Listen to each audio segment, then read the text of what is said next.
Hi friends, ಎಲ್ರಿಗೂ ನಮಸ್ಕಾರ. ಜ್ಞಾನಗಂಗೋತ್ರಿ ಸಂಸ್ಥೆಯ ಇನ್ಕ್ವೆಸ್ಟ್ ಪ್ರಚಲಿತ ಘಟನೆಗಳ ಸರಣಿಗೆ ತಮ್ಮೆಲ್ಲರಿಗೂ ಮತ್ತೊಮ್ಮೆ ಸ್ವಾಗತ. ಇವತ್ತು ನಾವು ಸಂಚಿಕೆ ಸಂಖ್ಯೆ 1044 ಡಿಸ್ಕಸ್ ಮಾಡ್ತಾ ಇದ್ದೇವೆ. ದಿನಾಂಕ 16 ಮತ್ತು 17ನೇ ಡಿಸೆಂಬರ್ 2026. ಇವತ್ತಿನ ಅಪ್ಡೇಟ್ಸನ್ನು ತಿಳಿಯೋ ಮುನ್ನ ಕಳೆದ ಸಂಚಿಕೆ 2 ಪ್ರಶ್ನೆಗಳ ಸರಿ ಉತ್ತರಗಳು, ಪ್ರಶ್ನೆ ಸಂಖ್ಯೆ 1ಕ್ಕೆ ಆಪ್ಷನ್ ಡಿ ಮತ್ತು ಪ್ರಶ್ನೆ ಸಂಖ್ಯೆ 2ಕ್ಕೆ ಆಪ್ಷನ್ ಸಿ ಸರಿ ಉತ್ತರವಾಗಿರುತ್ತೆ. ಹಾಗಿದ್ರೆ ಇವತ್ತಿನ ಮೊದಲನೇ ಪ್ರಶ್ನೆಗೆ ಬರೋಣ. ಪ್ರಾಣಿ ವಿನಿಮಯ ಕಾರ್ಯಕ್ರಮದ ಅಡಿಯಲ್ಲಿ ದಕ್ಷಿಣ ಆಫ್ರಿಕಾದಿಂದ ಬನ್ಯಾರುಘಟ್ಟ ಉದ್ಯಾನವನ ಯಾವ ಪ್ರಾಣಿಯನ್ನು ಆಮದು ಮಾಡಿಕೊಂಡಿದೆ? Which species has been imported by Bannerghatta park under an animal exchange program from South Africa. So this is very common these days. So ನಮ್ಮ ಬನ್ಯಾರುಘಟ್ಟ ನ್ಯಾಷನಲ್ ಪಾರ್ಕ್ ಏನಿದೆ, ಈ ಒಂದು ಪ್ರದೇಶಕ್ಕೆ ಸೌತ್ ಆಫ್ರಿಕಾದಿಂದ ಇತ್ತೀಚೆಗೆ ಒಂದು ಪ್ರಾಣಿಯನ್ನು ಈ ಅನಿಮಲ್ ಎಕ್ಸ್ಚೇಂಜ್ ಪ್ರೋಗ್ರಾಮ್ ಏನಿದೆ, ಸೊ ಪ್ರಾಣಿ ವಿನಿಮಯ ಕಾರ್ಯಕ್ರಮದ ಅಡಿಯಲ್ಲಿ ಆಮದು ಮಾಡಿಕೊಳ್ಳಲಾಗಿರುತ್ತೆ. ಸೊ ಆ ಒಂದು ಪ್ರಾಣಿಯ ಹೆಸರೇನು ಅನ್ನೋದು ನಮ್ಮ ಪ್ರಶ್ನೆ ಆಗಿರುತ್ತೆ. ಸೊ ಈ ಪ್ರಶ್ನೆಗೆ ಸರಿಯಾದ ಉತ್ತರ ಬ್ಲ್ಯಾಕ್ ಕ್ಯಾಪ್ಡ್ ಕ್ಯಾಪಿಚಿನೋ ಮಂಕಿ ಅಂತ ಹೇಳ್ತೇವೆ. ಈ ಕಪ್ಪು ಟೋಪಿಯ ಕ್ಯಾಪಿಚಿನ್ ಮಂಕಿ ಏನಿದೆ, ಸೊ ಈ ಒಂದು ಮಂಕಿಯನ್ನು ಈಗ ಸೌತ್ ಆಫ್ರಿಕಾದಿಂದ ನಮ್ಮ ಬನ್ಯಾರುಘಟ್ಟ ನ್ಯಾಷನಲ್ ಪಾರ್ಕ್ಗೆ ಆಮದು ಮಾಡಿಕೊಳ್ಳಲಾಗಿರುತ್ತೆ. ಸೊ ಏನಿದರ ವಿಶೇಷತೆ, ಈ ಪ್ರಾಣಿಯ ಅವಶ್ಯಕತೆ ನಮಗೇನಿತ್ತು ಎಲ್ಲವನ್ನ ಕೂಡ ಈ ಒಂದು ಆರ್ಟಿಕಲಲ್ಲಿ ನಾವು ಸಂಪೂರ್ಣವಾಗಿ ಡಿಸ್ಕಸ್ ಮಾಡೋಣ. ಸೊ ಆ ಒಂದು ಪ್ರಾಣಿಯ ಚಿತ್ರವನ್ನು ನೀವು ಇಲ್ಲಿ ನೋಡ್ಬೋದಾಗಿರುತ್ತೆ. ಸೊ ಅದರ ಮುಖವನ್ನು ನೀವು ನೋಡಿದ್ರೆ ಅದು ಕಪ್ಪು ಬಣ್ಣದ ಟೋಪಿಯನ್ನು ಧರಿಸಿರುವ ರೀತಿಯಲ್ಲಿ ಕಾಣಿಸುತ್ತೆ. ಸೊ ಅದಕ್ಕೆ ಇದನ್ನು ನಾವು ಬ್ಲ್ಯಾಕ್ ಕ್ಯಾಪ್ಡ್ ಕ್ಯಾಪಚಿನ್ ಮಂಕಿ ಅಂತ ಕರಿತೇವೆ. ಸೊ ಇದರ ಬಗ್ಗೆ ನಾವಿಲ್ಲಿ ಸಂಪೂರ್ಣವಾಗಿ ಡಿಸ್ಕಸ್ ಮಾಡೋಣ. ಸೊ ಈ ಒಂದು ಮಂಕಿಯನ್ನು ಈಗ ಆಮದು ಮಾಡಿಕೊಂಡಿರ್ತಕ್ಕಂಥದ್ದು ಬನ್ಯಾರುಘಟ್ಟ ಬಯೋಲಾಜಿಕಲ್ ಪಾರ್ಕ್ಗೆ ಈ ಒಂದು ಪ್ರಾಣಿಯನ್ನು ಆಮದು ಮಾಡ್ಕೊಂಡಿರ್ತಾರೆ. ಸೊ ಯಾವ ರಾಷ್ಟ್ರದಿಂದ ತರಿಸಿರ್ತಾರೆ ಅಂದರೆ ಸೌತ್ ಆಫ್ರಿಕಾದಿಂದ ತರಿಸಿರ್ತಾರೆ. ಸೊ ಇದು ಈ ಒಂದು ಪ್ರಾಣಿಯನ್ನು ಸೌತ್ ಆಫ್ರಿಕಾದಿಂದ ಏನು ತರಿಸಿರ್ತಾರೆ, ಸೊ ಸೌತ್ ಆಫ್ರಿಕಾದ ಯಾವ ಪಾರ್ಕಿಂದ ತಂದಿರ್ತಾರೆ ಅಂದರೆ Induna primate and parrot park in South Africa. So South ಆಫ್ರಿಕಾದಲ್ಲಿರ್ತಕ್ಕಂಥ Induna primate and parrot park in South Africa under the animal exchange programme ಅಥವಾ ಪ್ರಾಣಿ ವಿನಿಮಯ ಕಾರ್ಯಕ್ರಮದ ಅಡಿಯಲ್ಲಿ ಇಂಡುನಾ ಪ್ರೈಮೇಟ್ ಮತ್ತು ಪ್ಯಾರೆಟ್ ಪಾರ್ಕ್ ಇನ್ ಸೌತ್ ಆಫ್ರಿಕಾದಿಂದ ನಮ್ಮ ಬನ್ಯಾರುಘಟ್ಟ ನ್ಯಾಷನಲ್ ಪಾರ್ಕ್ಗೆ ಈ ಒಂದು ಮಂಕಿಯನ್ನು ಈಗ ಆಮದು ಮಾಡಿಕೊಳ್ಳಲಾಗಿರುತ್ತೆ. ಸೊ ಟೋಟಲ್ ಎಷ್ಟು ಮಂಕಿಗಳನ್ನು ಇಂಪೋರ್ಟ್ ಮಾಡಿಕೊಳ್ಳಲಾಗಿದೆ ಅಂದರೆ ಟೋಟಲ್ 8 ಮಂಗಗಳನ್ನು ತರಿಸಲಾಗಿರುತ್ತೆ. ಸೊ ಇದರಲ್ಲಿ 4 ಮೇಲ್ಸ್ ಇರುತ್ತೆ, 4 ಫೀಮೇಲ್ಸ್ಗಳನ್ನು ತರಿಸಲಾಗಿರುತ್ತೆ. ದೀಸ್ ಮಂಕೀಸ್ ಏನಿದಾವೆ highly intelligent new world monkeys ಅಂತ ಕರಿತೇವೆ. ಅಂದರೆ ಅತ್ಯಂತ ಹೆಚ್ಚಿನ ಬುದ್ಧಿವಂತಿಕೆಯನ್ನು ಹೊಂದಿರತಕ್ಕಂಥ ಒಂದು ಮಂಗಗಳಾಗಿ ನಾವು ಇವುಗಳನ್ನು ಪರಿಗಣಿಸಲಾಗುತ್ತೆ. ಹಾಗಿದ್ರೆ ಈ ಒಂದು ಪ್ರಾಣಿಗೆ ಸಂಬಂಧಪಟ್ಟಂತೆ ನಾವು ಬೇಸಿಕ್ ಮಾಹಿತಿಯನ್ನು ಡಿಸ್ಕಸ್ ಮಾಡೋದಾದ್ರೆ, ಸೊ ಅದಕ್ಕೆ ಬ್ಲ್ಯಾಕ್ ಅಥವಾ dark brown cap on head, ತಲೆಯ ಮೇಲೆ ಕಪ್ಪು ಅಥವಾ ಗಾಢ ಕಂದು ಬಣ್ಣದ ಒಂದು ಕ್ಯಾಪ್ ಅಥವಾ ಟೋಪಿಯ ರೀತಿಯ ಒಂದು ರಚನೆಯನ್ನು ಹೊಂದಿರುತ್ತೆ. Light coloured face and body, so ತನ್ನ ದೇಹದ ಬಣ್ಣ ತಿಳಿಯ ಬಣ್ಣವನ್ನು ಹೊಂದಿರುತ್ತೆ. ಈವನ್ ತನ್ನ ದೇಹ ಮತ್ತೆ ತನ್ನ ಮುಖ ಎರಡೂ ಕೂಡ ತಿಳಿಯ ಬಣ್ಣವನ್ನು ಹೊಂದಿರತಕ್ಕಂಥ ಒಂದು ಪ್ರಾಣಿ ಇದಾಗಿರುತ್ತೆ. ಸೊ ಇದು ಮೀಡಿಯಂ ಸೈಜ್ಡ್ ಪ್ರೈಮೇಟ್ ಆಗಿರುತ್ತೆ, ಅಂದರೆ ಮಧ್ಯಮ ಗಾತ್ರದ ಒಂದು ಸಸ್ತನಿಯಾಗಿ ನಾವು ಇದನ್ನು ನೋಡ್ಬೋದಾಗಿರುತ್ತೆ. ಲಾಂಗ್ ಮತ್ತೆ ಸೆಮಿ ಪ್ರಿಹೆನ್ಸಿಲ್ ಟೈಲ್ ಅನ್ನು ಹೊಂದಿರುತ್ತೆ, ಉದ್ದವಾದ ಮತ್ತೆ ಅರೆ ಪೂರ್ವಭಾವಿ, ಅಂದರೆ ಅದು ಮೆಚ್ಯೂರೇಷನ್ ಟೈಮಲ್ಲಿ ಯಾವ ರೀತಿ ಇರುತ್ತೆ ಆ ರೀತಿಯ ಒಂದು ಬಾಲವನ್ನು ಹೊಂದಿರತಕ್ಕಂಥ ಒಂದು ಮಂಗ ಇದಾಗಿರುತ್ತೆ. Strong limbs and grasping hands ಅನ್ನ ಹೊಂದಿರುತ್ತೆ, ಬಲವಾದ ಕೈಕಾಲುಗಳು ಮತ್ತೆ ಹಿಡಿದುಕೊಳ್ಳುವ ಕೈಗಳನ್ನು ಹೊಂದಿರತಕ್ಕಂಥ ಒಂದು ಮಂಕಿ ಇದಾಗಿರುತ್ತೆ. ಸೊ ಇದು ಸಾಮಾನ್ಯವಾಗಿ ಎಲ್ಲಿ ವಾಸ ಮಾಡುತ್ತೆ ಅಂತ ನಾವು ನೋಡೋದಾದ್ರೆ native to South Africa, South ಆಫ್ರಿಕಾಗೆ ಇದು ಸ್ಥಳೀಯವಾಗಿರ್ತಕ್ಕಂಥ ಒಂದು ಪ್ರಭೇದವಾಗಿರುತ್ತೆ. ಸೊ ಇದು ಟ್ರಾಪಿಕಲ್ ರೈನ್ ಫಾರೆಸ್ಟ್ ಅಲ್ಲಿ ಹೆಚ್ಚಾಗಿ ಕಂಡು ಬರುತ್ತೆ, ಉಷ್ಣವಲಯದ ಮಳೆ ಕಾಡುಗಳಲ್ಲಿ ಇದು ಹೆಚ್ಚಾಗಿ ಕಂಡು ಬರ್ತಕ್ಕಂಥ ಒಂದು ಮಂಕಿ ಆಗಿರುತ್ತೆ. ಡ್ರೈ ಫಾರೆಸ್ಟ್ ಮತ್ತೆ ಸವಾನಾದಲ್ಲೂ ಕೂಡ ಕಂಡು ಬರುತ್ತೆ, ಅಂದ್ರೆ ಶುಷ್ಕವಾಗಿರ್ತಕ್ಕಂಥ ಕಾಡುಗಳಾಗಿರ್ಬೋದು, ಈವನ್ ಸವನ್ನಾಗಳಲ್ಲೂ ಕೂಡ ಹೆಚ್ಚಾಗಿ ಕಂಡು ಬರ್ತಕ್ಕಂಥದ್ದು. ಅರ್ಬೋರಿಯಲ್ ಬಟ್ ಆಲ್ಸೋ ಟೆರೆಸ್ಟ್ರಿಯಲ್, ಅಂದ್ರೆ ಅರ್ಬೋರಿಯಲ್ ಅಂದ್ರೆ ಇದು ಮರವಾಸಿ ಆಗಿರುತ್ತೆ, ಅಂದ್ರೆ ಮರದ ಮೇಲೆ ಹೆಚ್ಚಾಗಿ ವಾಸ ಮಾಡ್ತಕ್ಕಂಥದ್ದು. ಈವನ್ ಅದು ಟೆರೆಸ್ಟ್ರಿಯಲ್ ಅಥವಾ ಕೆಲವೊಮ್ಮೆ ಭೂಮಿಯ ಮೇಲೆ ಕೂಡ ವಾಸ ಮಾಡ್ತಕ್ಕಂಥ ಒಂದು ಪ್ರಾಣಿಯಾಗಿ ನಾವು ಇದನ್ನ ನೋಡಬಹುದಾಗಿರುತ್ತೆ. ಸೊ ಇದು IUCN ಪ್ರಕಾರ ಲೀಸ್ಟ್ ಕನ್ಸರ್ನ್ ಅಥವಾ ಕನಿಷ್ಠ ಕಾಳಜಿಯ ಪಟ್ಟಿಯಲ್ಲಿ ಸೇರಿರ್ತಕ್ಕಂಥ ಒಂದು ಪ್ರಾಣಿಯಾಗಿರುತ್ತೆ. ಅದರ ಅರ್ಥ ಇದರ ಪಾಪ್ಯುಲೇಷನ್ ಇನ್ನೂ ಕೂಡ ಹೆಚ್ಚಾಗಿ ಇರತಕ್ಕಂಥ ಒಂದು ಮಂಗವಾಗಿರುತ್ತೆ. ಸೊ ಈ ಒಂದು ಪ್ರಾಣಿಯ ನಾಶಕ್ಕೆ ಕಾರಣವಾಗ್ತಕ್ಕಂಥ ಅಂಶ ಯಾವುದು ಅಂದ್ರೆ ಹ್ಯಾಬಿಟಾಟ್ ಲಾಸ್ ಅಥವಾ ಆವಾಸ ಸ್ಥಾನದ ನಷ್ಟ ಈ ಒಂದು ಪ್ರಾಣಿ ಕಡಿಮೆ ಆಗಿರ್ಲಿಕ್ಕೆ ಕಾರಣವಾಗಿರ್ತಕ್ಕಂಥದ್ದನ್ನ ನಾವು ನೋಡಬಹುದಾಗಿರುತ್ತೆ. ಹಾಗಿದ್ರೆ ಸೊ ಈ ಒಂದು ಪ್ರಾಣಿಯ ಪರಿಸರ ಪ್ರಾಮುಖ್ಯತೆ ಏನು, ಈಕೋಲಾಜಿಕಲ್ ಇಂಪಾರ್ಟೆನ್ಸ್ ಏನು ಅಂತ ನಾವು ನೋಡೋದಾದ್ರೆ ಸೀಡ್ ಡಿಸ್ಪರ್ಸಲ್, ಅಂದ್ರೆ ಈ ಒಂದು ಬೀಜಗಳೇನಿರುತ್ತೆ ಅದನ್ನ ಒಂದು ಕಡೆಯಿಂದ ಇನ್ನೊಂದು ಕಡೆಗೆ ಸಾಗಿಸ್ಲಿಕ್ಕೆ ಸಹಾಯ ಮಾಡುತ್ತೆ. ಯಾವ ರೀತಿ ಅಂದ್ರೆ ತಾನು ತಿಂತಕ್ಕಂಥ ಒಂದು ಫ್ರೂಟ್ಸ್ ಅದಾದಮೇಲೆ ತನ್ನ ಫೀಕಲ್ ಮ್ಯಾಟರ್ ಏನಿರುತ್ತೆ ಸೊ ಅದು ಟ್ರಾವೆಲ್ ಮಾಡುವಾಗ ಬೇರೆ ಬೇರೆ ಪ್ರದೇಶದಲ್ಲಿ ಅದನ್ನು ವಿಸರ್ಜನೆ ಮಾಡುವ ಮುಖಾಂತರ ಈ ಸೀಡ್ಸನ್ನು ಡಿಸ್ಪರ್ಸ್ ಮಾಡಲಿಕ್ಕೆ ಸಹಾಯ ಮಾಡುತ್ತೆ. ಇದರಿಂದ ಕಾಡು ಬೆಳಿಲಿಕ್ಕೆ ಸಹಾಯ ಮಾಡ್ತಕ್ಕಂಥ ಒಂದು ಪ್ರಾಣಿಯಾಗಿ ನಾವು ಇದನ್ನು ನೋಡ್ಬೋದಾಗಿರುತ್ತೆ. So maintains forest regeneration. So ಈ ಒಂದು ಕಾರಣದಿಂದ ಅರಣ್ಯ ಮರು ಉತ್ಪಾದನೆ ಮಾಡಲಿಕ್ಕೆ ಸಹಾಯ ಮಾಡ್ತಕ್ಕಂಥ ಒಂದು ಪ್ರಾಣಿ ಇದಾಗಿರುತ್ತೆ. Controls insect population. ಸೊ ಎಲ್ಲದಕ್ಕಿಂತ ಮುಖ್ಯವಾಗಿ ಕೀಟಗಳ ಸಂಖ್ಯೆಯನ್ನು ನಿಯಂತ್ರಣ ಮಾಡ್ತಕ್ಕಂಥ ಒಂದು ಪ್ರಾಣಿಯಾಗಿ ಕೂಡ ನಾವು ಇದನ್ನ ಕನ್ಸಿಡರ್ ಮಾಡಬಹುದಾಗಿರುತ್ತೆ. So with this let's get into question number 2. ತನ್ನ ಸಂಪೂರ್ಣ ರಾಷ್ಟ್ರೀಯ ಪಾಕ ಪದ್ಧತಿಗೆ ಯುನೆಸ್ಕೋ ಮಾನ್ಯತೆ ಪಡೆದ ವಿಶ್ವದ ಮೊದಲ ದೇಶ ಯಾವುದು?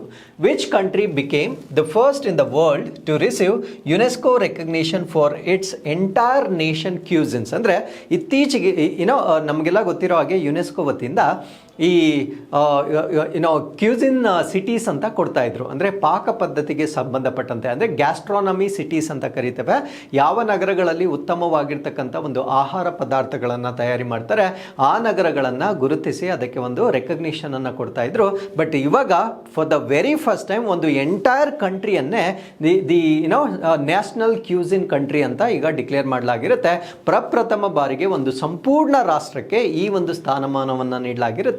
ಯಾವುದು ಆ ರಾಷ್ಟ್ರ ಅಂತಕ್ಕಂಥದ್ದು ನಮ್ಮ ಪ್ರಶ್ನೆ ಆಗಿರುತ್ತೆ. ಸೊ ಈ ಪ್ರಶ್ನೆಗೆ ಸರಿಯಾದ ಉತ್ತರ ಮೆಕ್ಸಿಕೋಗೆ ಈ ಒಂದು ಸ್ಥಾನಮಾನವನ್ನ ಯುನೆಸ್ಕೋ ಈಗ ನೀಡಿರುತ್ತೆ. So first country to win UNESCO recognition for national cuisine. So ರಾಷ್ಟ್ರೀಯ ಪಾಕ ಪದ್ಧತಿಗೆ ಯುನೆಸ್ಕೋ ಮಾನ್ಯತೆಯನ್ನ ಪಡೆದಿರ್ತಕ್ಕಂಥ ಮೊದಲ ದೇಶದ ಬಗ್ಗೆ ನಾವಿಲ್ಲಿ ಡಿಸ್ಕಸ್ ಮಾಡೋಣ. ಆ ಒಂದು ಮೊದಲ ದೇಶ ನಮಗೆ ಗೊತ್ತಿರಬೇಕು. So this it's not Mexico, ಇದು ಇಟಲಿ ರಾಷ್ಟ್ರಕ್ಕೆ ಈ ಒಂದು ಮಾನ್ಯತೆಯನ್ನು ನೀಡಿರ್ತಕ್ಕಂಥದ್ದನ್ನು ನಾವು ನೋಡ್ಬೋದಾಗಿರುತ್ತೆ. ಸೊ ಈ ಒಂದು ಕಾನ್ಸೆಪ್ಟ್ನ ಅಡಿಯಲ್ಲಿ ಯಾಕೆ ಇಟಲಿಗೆ ಈ ಒಂದು ಮಾನ್ಯತೆಯನ್ನು ನೀಡಿದ್ದಾರೆ ಅನ್ನೋದನ್ನು ನಾವಿಲ್ಲಿ ಡಿಸ್ಕಸ್ ಮಾಡೋಣ. So Italy becomes the first country to gain UNESCO recognition. So UNESCO ಮಾನ್ಯತೆ ಪಡೆದ ಮೊದಲ ದೇಶ ಇಟಲಿ ಆಗಿರುತ್ತೆ. So recognition granted to entire nation cuisine, not single dish. ಅಂದರೆ ಕೇವಲ ಒಂದು ಖಾದ್ಯಕ್ಕೆ ಮಾತ್ರ ಈ ಒಂದು ಮಾನ್ಯತೆಯನ್ನು ನೀಡಲಾಗಿಲ್ಲ, ಸಂಪೂರ್ಣ ರಾಷ್ಟ್ರಕ್ಕೆ ಈ ಒಂದು ಮಾನ್ಯತೆಯನ್ನು ನೀಡಿರ್ತಕ್ಕಂಥದ್ದನ್ನು ನಾವಿಲ್ಲಿ ಗಮನಿಸಬಹುದಾಗಿರುತ್ತೆ. ಹಾಗಿದ್ರೆ ಸೊ ಯುನೆಸ್ಕೋ ಕ್ಯಾಟಗರಿ ಯಾವ ವರ್ಗದಲ್ಲಿ ಇದಕ್ಕೆ ಮಾನ್ಯತೆಯನ್ನು ನೀಡಲಾಗುತ್ತೆ ಅಂತ ನಾವು ನೋಡೋದಾದ್ರೆ, ಸೊ ಯುನೆಸ್ಕೋ ಅಡಿಯಲ್ಲಿ intangible cultural heritage of humanity ಅಂತ ಬರುತ್ತೆ. ಅಂದರೆ ಮನುಕುಲಕ್ಕೆ ಅಮೂರ್ತ ಸಾಂಸ್ಕೃತಿಕ ಪರಂಪರೆ ಅಂತ ಹೇಳ್ತೇವೆ. Focus on living traditions and cultural practices. ಅಂದರೆ ಈ ಒಂದು ಇಂಟ್ಯಾಂಜಿಬಲ್ ಕಲ್ಚರಲ್ ಹೆರಿಟೇಜ್ ಏನಿರುತ್ತೆ ಇದು ಜೀವಂತ ಸಂಪ್ರದಾಯಗಳು ಮತ್ತು ಸಾಂಸ್ಕೃತಿಕ ಆಚರಣೆಗಳ ಮೇಲೆ ಹೆಚ್ಚಿನ ಗಮನ ಹರಿಸ್ತಕ್ಕಂಥ ಒಂದು ವ್ಯವಸ್ಥೆ ಆಗಿರುತ್ತೆ. ಸೊ ಈ ರೀತಿಯ ವ್ಯವಸ್ಥೆಯ ಅಡಿಯಲ್ಲಿ ಈ ಒಂದು ಇಟಲಿ ರಾಷ್ಟ್ರಕ್ಕೆ ಈಗ ಯುನೆಸ್ಕೋ ವತಿಯಿಂದ ಮಾನ್ಯತೆಯನ್ನು ನೀಡಲಾಗಿರುತ್ತೆ. ಹಾಗಿದ್ರೆ so UNESCO's intangible cultural heritage of humanity ಇದರ ಬಗ್ಗೆ ನಾವಿಲ್ಲಿ ಡಿಸ್ಕಸ್ ಮಾಡೋದಾದ್ರೆ, ಸೊ ಇದರ ಡೆಫಿನೇಷನ್ ಅನ್ನು ನಾವು ಫಸ್ಟ್ ನೋಡೋಣ. ಕಲ್ಚರಲ್ ಪ್ರಾಕ್ಟೀಸಸ್ ಅಂಡ್ ಟ್ರೆಡಿಷನ್ಸ್ ಅಂದರೆ ನಾವು ಮಾಡ್ತಕ್ಕಂಥ ಒಂದು ಸಾಂಸ್ಕೃತಿಕ ಆಚರಣೆಗಳಾಗಿರ್ಬೋದು ಅಥವಾ ಸಂಪ್ರದಾಯಗಳಿಗೆ ಈ ಒಂದು ಮಾನ್ಯತೆಯನ್ನು ನೀಡಲಾಗುತ್ತೆ. Non physical heritage passed through generations. ಅಂದರೆ ಅಲ್ಲಿ ಯಾವುದೋ ಒಂದು ಭೌತಿಕವಾಗಿರ್ತಕ್ಕಂಥ ವಸ್ತು ಇರೋದಿಲ್ಲ, ಕೇವಲ ಆಚರಣೆಗಳ ರೂಪದಲ್ಲಿ ಅದು ಒಂದು ಪೀಳಿಗೆಯಿಂದ ಇನ್ನೊಂದು ಪೀಳಿಗೆಗೆ ವರ್ಗಾವಣೆ ಆಗುತ್ತೆ. ಫಾರ್ ಎಕ್ಸಾಂಪಲ್ ಇತ್ತೀಚೆಗೆ ನಮ್ಮ ಭಾರತ ದೇಶದ ದೀಪಾವಳಿ ಹಬ್ಬಕ್ಕೂ ಕೂಡ ಇದೇ ರೀತಿಯ ಒಂದು ಮಾನ್ಯತೆಯನ್ನು ಕೊಟ್ಟಿರ್ತಾರೆ. ಸೊ ಅಲ್ಲಿ ಫಿಸಿಕಲಿ ಹೇಳಲಿಕ್ಕೆ ಏನೂ ಇರೋದಿಲ್ಲ, ಅದೊಂದು ಆಚರಣೆ ಆಗಿರುತ್ತೆ. ಸೊ ಈ ರೀತಿಯ ಆಚರಣೆಗಳ ಒಂದು ಪದ್ಧತಿಯನ್ನು ನಾವೇನಂತ ಕರಿತೀವಿ ಅಂದರೆ ಇಂಟ್ಯಾಂಜಿಬಲ್ ಅಥವಾ ಅಮೂರ್ತ ಸಾಂಸ್ಕೃತಿಕ ಪರಂಪರೆಯ ವಿಷಯಗಳು ಅಂತ ಹೇಳ್ತೇವೆ. ಸೊ ಈ ಒಂದು ಇಟಲಿಗೆ ಈ ಒಂದು ಮಾನ್ಯತೆಯನ್ನು ಏನು ಕೊಟ್ಟಿದ್ದಾರೆ, ಸೊ ಇದಕ್ಕೂ ಕೂಡ ಇದೇ ಒಂದು ಕ್ಯಾಟಗರಿಯಲ್ಲಿ ಮಾನ್ಯತೆಯನ್ನು ನೀಡಲಾಗಿರುತ್ತೆ. And living expression of human creativity ಅಂದರೆ ಮಾನವ ಸೃಜನಶೀಲತೆಯ ಜೀವಂತ ಅಭಿವ್ಯಕ್ತಿಗಳು. ಅಂದರೆ ನಾವು ಏನು ಕ್ರಿಯೇಟಿವಿಟಿ ಇರುತ್ತೆ ಸೊ ಅದನ್ನು ರೆಸ್ಪೆಕ್ಟ್ ಮಾಡ್ತಕ್ಕಂಥ ಒಂದು ಮಾನ್ಯತೆಯಾಗಿ ಸೊ ಈ ಒಂದು ಇಂಟ್ಯಾಂಜಿಬಲ್ ಕಲ್ಚರಲ್ ಹೆರಿಟೇಜ್ ಆಗಿ ನಾವು ನೋಡ್ಬೋದಾಗಿರುತ್ತೆ.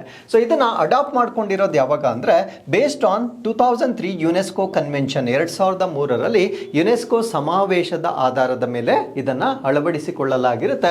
For safeguarding intangible cultural heritage ಅಂದರೆ ಅಮೂರ್ತ ಸಾಂಸ್ಕೃತಿಕ ಪರಂಪರೆಗಳನ್ನು ಸಂರಕ್ಷಣೆ ಮಾಡುವ ಉದ್ದೇಶದಿಂದ 2003ರಲ್ಲಿ ಇದನ್ನು ಅಳವಡಿಸಿಕೊಳ್ಳಲಾಗಿರುತ್ತೆ. ಸೊ ಇದರಲ್ಲಿ ಏನೇನು ಇರುತ್ತೆ ಅಂತ ನಾವು ನೋಡೋದಾದ್ರೆ, ಓರಲ್ ಟ್ರೆಡಿಷನ್ಸ್ ಅಂಡ್ ಎಕ್ಸ್ಪ್ರೆಷನ್ಸ್ ಅಂದರೆ ಮೌಖಿಕ ಸಂಪ್ರದಾಯಗಳು ಮತ್ತು ಅಭಿವ್ಯಕ್ತಿಗಳು. ಸೊ ಈ ರೀತಿಯ ಒಂದು ಎಕ್ಸ್ಪ್ರೆಷನ್ಸ್ ಏನಿರುತ್ತೆ ಅದನ್ನು ಕೂಡ ಇಲ್ಲಿ ಪ್ರೊಟೆಕ್ಟ್ ಮಾಡಲಾಗುತ್ತೆ. ಪರ್ಫಾರ್ಮಿಂಗ್ ಆರ್ಟ್ ಅಂದರೆ ಪ್ರದರ್ಶನ ಕಲೆಗಳನ್ನು ಕೂಡ ಇದರಲ್ಲಿ ಕೂಡ ಸೇರಿಸಲಾಗಿರುತ್ತೆ. ಸೋಷಿಯಲ್ ಪ್ರಾಕ್ಟೀಸಸ್, ರಿಚುವಲ್ಸ್ ಮತ್ತು ಫೆಸ್ಟಿವಲ್ಸ್, ಸಾಮಾಜಿಕ ಆಚರಣೆಗಳು, ಸಂಪ್ರದಾಯಗಳು ಮತ್ತು ಹಬ್ಬಗಳನ್ನು ಕೂಡ ಇಲ್ಲಿ ಗುರುತಿಸಲಾಗುತ್ತೆ. Knowledge related to nature and universe, ಪ್ರಕೃತಿ ಮತ್ತು ಬ್ರಹ್ಮಾಂಡಕ್ಕೆ ಸಂಬಂಧಪಟ್ಟಿರ್ತಕ್ಕಂಥ ಜ್ಞಾನವನ್ನು ಕೂಡ ಇಲ್ಲಿ ಸೇರಿಸಲಾಗಿರುತ್ತೆ. ಟ್ರೆಡಿಷನಲ್ ಕ್ರಾಫ್ಟ್ಮನ್ಶಿಪ್ ಅಥವಾ ಸಾಂಪ್ರದಾಯಿಕ ಕರಕುಶಲ ಕಲೆಗಳೇನಿರುತ್ತೆ, ಸೊ ಅದನ್ನು ಕೂಡ ಈ ಒಂದು ಇಂಟ್ಯಾಂಜಿಬಲ್ ಹೆರಿಟೇಜ್ನಲ್ಲಿ ಪಟ್ಟಿ ಮಾಡ್ತಕ್ಕಂಥದ್ದನ್ನು ನಾವು ನೋಡ್ಬೋದಾಗಿರುತ್ತೆ. ಸೊ ಯುನೆಸ್ಕೋದಲ್ಲಿ ಬರ್ತಕ್ಕಂಥ ಲಿಸ್ಟ್ಗಳನ್ನು ಅಥವಾ ಪಟ್ಟಿಗಳನ್ನು ನಾವು ನೋಡೋದಾದ್ರೆ representative list of intangible cultural heritage of humanity, so ಅದನ್ನೇ ನಾನು ಇಷ್ಟೊತ್ತು ಡಿಸ್ಕಸ್ ಮಾಡಿರ್ತಕ್ಕಂಥದ್ದು. ಇದನ್ನು ಮೊದಲನೇ ಪಟ್ಟಿಯಾಗಿ ನಾವು ನೋಡ್ಬೋದಾಗಿರುತ್ತೆ. ಅದ್ರ ಜೊತೆಗೆ list of intangible cultural heritage in need of urgent safe guarding, ಅಂದರೆ ತುರ್ತು ಸಂರಕ್ಷಣೆಯ ಅಗತ್ಯ ಇರತಕ್ಕಂಥ ಅಮೂರ್ತ ಸಾಂಸ್ಕೃತಿಕ ಪರಂಪರೆಯ ಪಟ್ಟಿ ಕೂಡ ಇರುತ್ತೆ. ಅಂದರೆ ಇವು ತುಂಬ ನಶಿಸಿ ಹೋಗ್ತಕ್ಕಂಥ ಒಂದು ಸಾಧ್ಯತೆ ಇರುತ್ತೆ. ಸೊ ಅವಾಗ ಇದನ್ನು ನಾವು ತುರ್ತು ರಕ್ಷಣೆ ಅಥವಾ ಎಮರ್ಜೆನ್ಸಿ ಪ್ರೊಟೆಕ್ಷನ್ ಅಂತ ಹೇಳ್ತೇವೆ. ಸೊ ಅದನ್ನು ಕೂಡ ಇಲ್ಲಿಗೆ ಸೇರಿಸಲಾಗಿರುತ್ತೆ. And register of good safeguard practices, ಅಂದರೆ ಉತ್ತಮ ಸುರಕ್ಷತಾ ಅಭ್ಯಾಸಗಳ ರಿಜಿಸ್ಟರ್. ಸೊ ಈ ಒಂದು 3 ಪಟ್ಟಿಯನ್ನು ನಾವು ಇದಕ್ಕೆ ಸಂಬಂಧಪಟ್ಟಂತೆ ನೋಡ್ಬೋದಾಗಿರುತ್ತೆ. So with this let's get into question number 3. Shanti ಮಸೂದೆ ಯಾವ ವಲಯಕ್ಕೆ ಸಂಬಂಧಿಸಿದೆ? The Shanti bill is related to which sector? ಈ ಪ್ರಶ್ನೆಗೆ ಸರಿಯಾದ ಉತ್ತರ ಇದು ಪರಮಾಣು ಶಕ್ತಿ ಅಥವಾ ನ್ಯೂಕ್ಲಿಯರ್ ಎನರ್ಜಿಗೆ ಸಂಬಂಧಪಟ್ಟಿರ್ತಕ್ಕಂಥ ಒಂದು ಮಸೂದೆ ಆಗಿರುತ್ತೆ. ಸೊ ಈ ಒಂದು ಮಸೂದೆ ಸುದ್ದಿಯಲ್ಲಿರಲಿಕ್ಕೆ ಕಾರಣ ಏನು ಅಂದರೆ, ಇಷ್ಟು ದಿನ ಈ ಒಂದು ನ್ಯೂಕ್ಲಿಯರ್ ಎನರ್ಜಿ, ಪರಮಾಣು ವಿದ್ಯುತ್ ಶಕ್ತಿಯನ್ನು ಉತ್ಪಾದನೆ ಮಾಡ್ತಕ್ಕಂಥ ಒಂದು ಟೋಟಲ್ ಪ್ರೋಸೆಸ್ ಏನಿರುತ್ತೆ ಅದು ಸರ್ಕಾರದ ಅಧೀನದಲ್ಲಿರುತ್ತೆ. ಸೊ ಈಗ ಪ್ರಪ್ರಥಮ ಬಾರಿಗೆ ಭಾರತ ದೇಶದಲ್ಲಿ ಈ ಒಂದು ನ್ಯೂಕ್ಲಿಯರ್ ಎನರ್ಜಿಯನ್ನು ಕ್ರಿಯೇಟ್ ಮಾಡ್ತಕ್ಕಂಥ ಒಂದು ಅವಕಾಶವನ್ನು ಪ್ರೈವೇಟ್ ಅಥವಾ ಖಾಸಗಿಯವರಿಗೂ ಕೂಡ ಅವಕಾಶವನ್ನು ಈ ಶಾಂತಿ ಮಸೂದೆಯ ಮುಖಾಂತರ ನೀಡಲಾಗಿರುತ್ತೆ. ಸೊ ಹಾಗಿದ್ರೆ ಯಾವ ಪ್ರೋಸೆಸ್ಗಳನ್ನು ಖಾಸಗಿಯಾಗಿ ನಾವು ಮಾಡ್ಬೋದು, ಯಾವ ಪ್ರೋಸೆಸ್ಗಳನ್ನು ಸರ್ಕಾರ ಇನ್ನೂ ತನ್ನ ಅಧೀನದಲ್ಲಿಯೇ ಇಟ್ಟುಕೊಂಡಿದೆ, ಎಲ್ಲವನ್ನ ಕೂಡ ಈ ಒಂದು ಆರ್ಟಿಕಲ್ ಅಲ್ಲಿ ನಾವು ಸಂಪೂರ್ಣವಾಗಿ ಡಿಸ್ಕಸ್ ಮಾಡೋಣ. ಸೊ ಇದನ್ನು ನಾವು sustainable harnessing and advancement of nuclear energy for transforming India ಅಂತ ಹೇಳ್ತೇವೆ. ಇದು ಶಾಂತಿ ಇದರ ಫುಲ್ ಫಾರ್ಮ್ ಆಗಿರುತ್ತೆ. ಭಾರತವನ್ನ ಪರಿವರ್ತಿಸಲು ಪರಮಾಣು ಶಕ್ತಿಯ ಸುಸ್ಥಿರ ಬಳಕೆ ಮತ್ತು ಪ್ರಗತಿ ಮಸೂದೆ ಅಂತ ಹೇಳ್ತೇವೆ. ಇನ್ ಶಾರ್ಟ್ ಇದನ್ನು ನಾವು ಶಾಂತಿ ಬಿಲ್ ಅಂತ ಹೇಳ್ತಕ್ಕಂಥದ್ದು. ಸೊ ಇದು ಇದರ ಗುರಿ ಏನು, ಇದರ ಏಮ್ ಏನು ಅಂದರೆ reforming India's nuclear energy framework, ಅಂದರೆ ನಮ್ಮ ಭಾರತ ದೇಶದ ಪರಮಾಣು ಇಂಧನ ಚೌಕಟ್ಟೇನಿರುತ್ತೆ ಇದನ್ನು ಸುಧಾರಿಸ್ತಕ್ಕಂಥ ಗುರಿಯನ್ನು ಈ ಒಂದು ಬಿಲ್ ಹೊಂದಿರುತ್ತೆ. Moves away from exclusive state control, ಅಂದರೆ ರಾಜ್ಯದ ಅಥವಾ ರಾಷ್ಟ್ರದ ಒಂದು ಸಂಪೂರ್ಣ ನಿಯಂತ್ರಣ ಏನಿತ್ತು, ಸೊ ಅದರಿಂದ ಈಗ ವಿಭಿನ್ನವಾಗಿ ಖಾಸಗಿಯವರು ಕೂಡ ಇದನ್ನು ಇನ್ಮೇಲೆ ಡೆವಲಪ್ ಮಾಡ್ತಕ್ಕಂಥ ಒಂದು ಅವಕಾಶವನ್ನು ನೀಡಲಾಗಿರುತ್ತೆ. ಸೊ ಇದರ ಕೋರ್ ಆಬ್ಜೆಕ್ಟಿವ್ ಅಥವಾ ಪ್ರಮುಖ ಉದ್ದೇಶ ಏನು ಅಂದರೆ, ಈ ನ್ಯೂಕ್ಲಿಯರ್ ಎನರ್ಜಿ ಕೆಪಾಸಿಟಿ ಏನಿರುತ್ತೆ ಅದನ್ನು ಹೆಚ್ಚು ಮಾಡ್ತಕ್ಕಂಥದ್ದು. ಆಬ್ವಿಯಸ್ಲಿ ಯಾವಾಗ ಅದನ್ನು ಪ್ರೈವೇಟ್ ಪಾರ್ಟೀಸ್ಗೂ ಕೂಡ ಅವಕಾಶ ಕೊಡ್ತಾರೆ, ಸೊ ಅದರ ಕಾಂಟ್ರಿಬ್ಯೂಷನ್ ಅಂತಕ್ಕಂಥದ್ದು ಹೆಚ್ಚಾಗುತ್ತೆ. ಅಟ್ರಾಕ್ಟ್ ಪ್ರೈವೇಟ್ ಇನ್ವೆಸ್ಟ್ಮೆಂಟ್, ಖಾಸಗಿ ಬಂಡವಾಳ ಹೂಡಿಕೆಯನ್ನು ಹೆಚ್ಚು ಮಾಡ್ತಕ್ಕಂಥದ್ದು. ಸ್ಟ್ರೆಂಥನ್ ಎನರ್ಜಿ ಸೆಕ್ಯೂರಿಟಿ, ಭಾರತ ದೇಶದ ಇಂಧನ ಭದ್ರತೆಯನ್ನು ಹೆಚ್ಚು ಮಾಡ್ತಕ್ಕಂಥದ್ದು.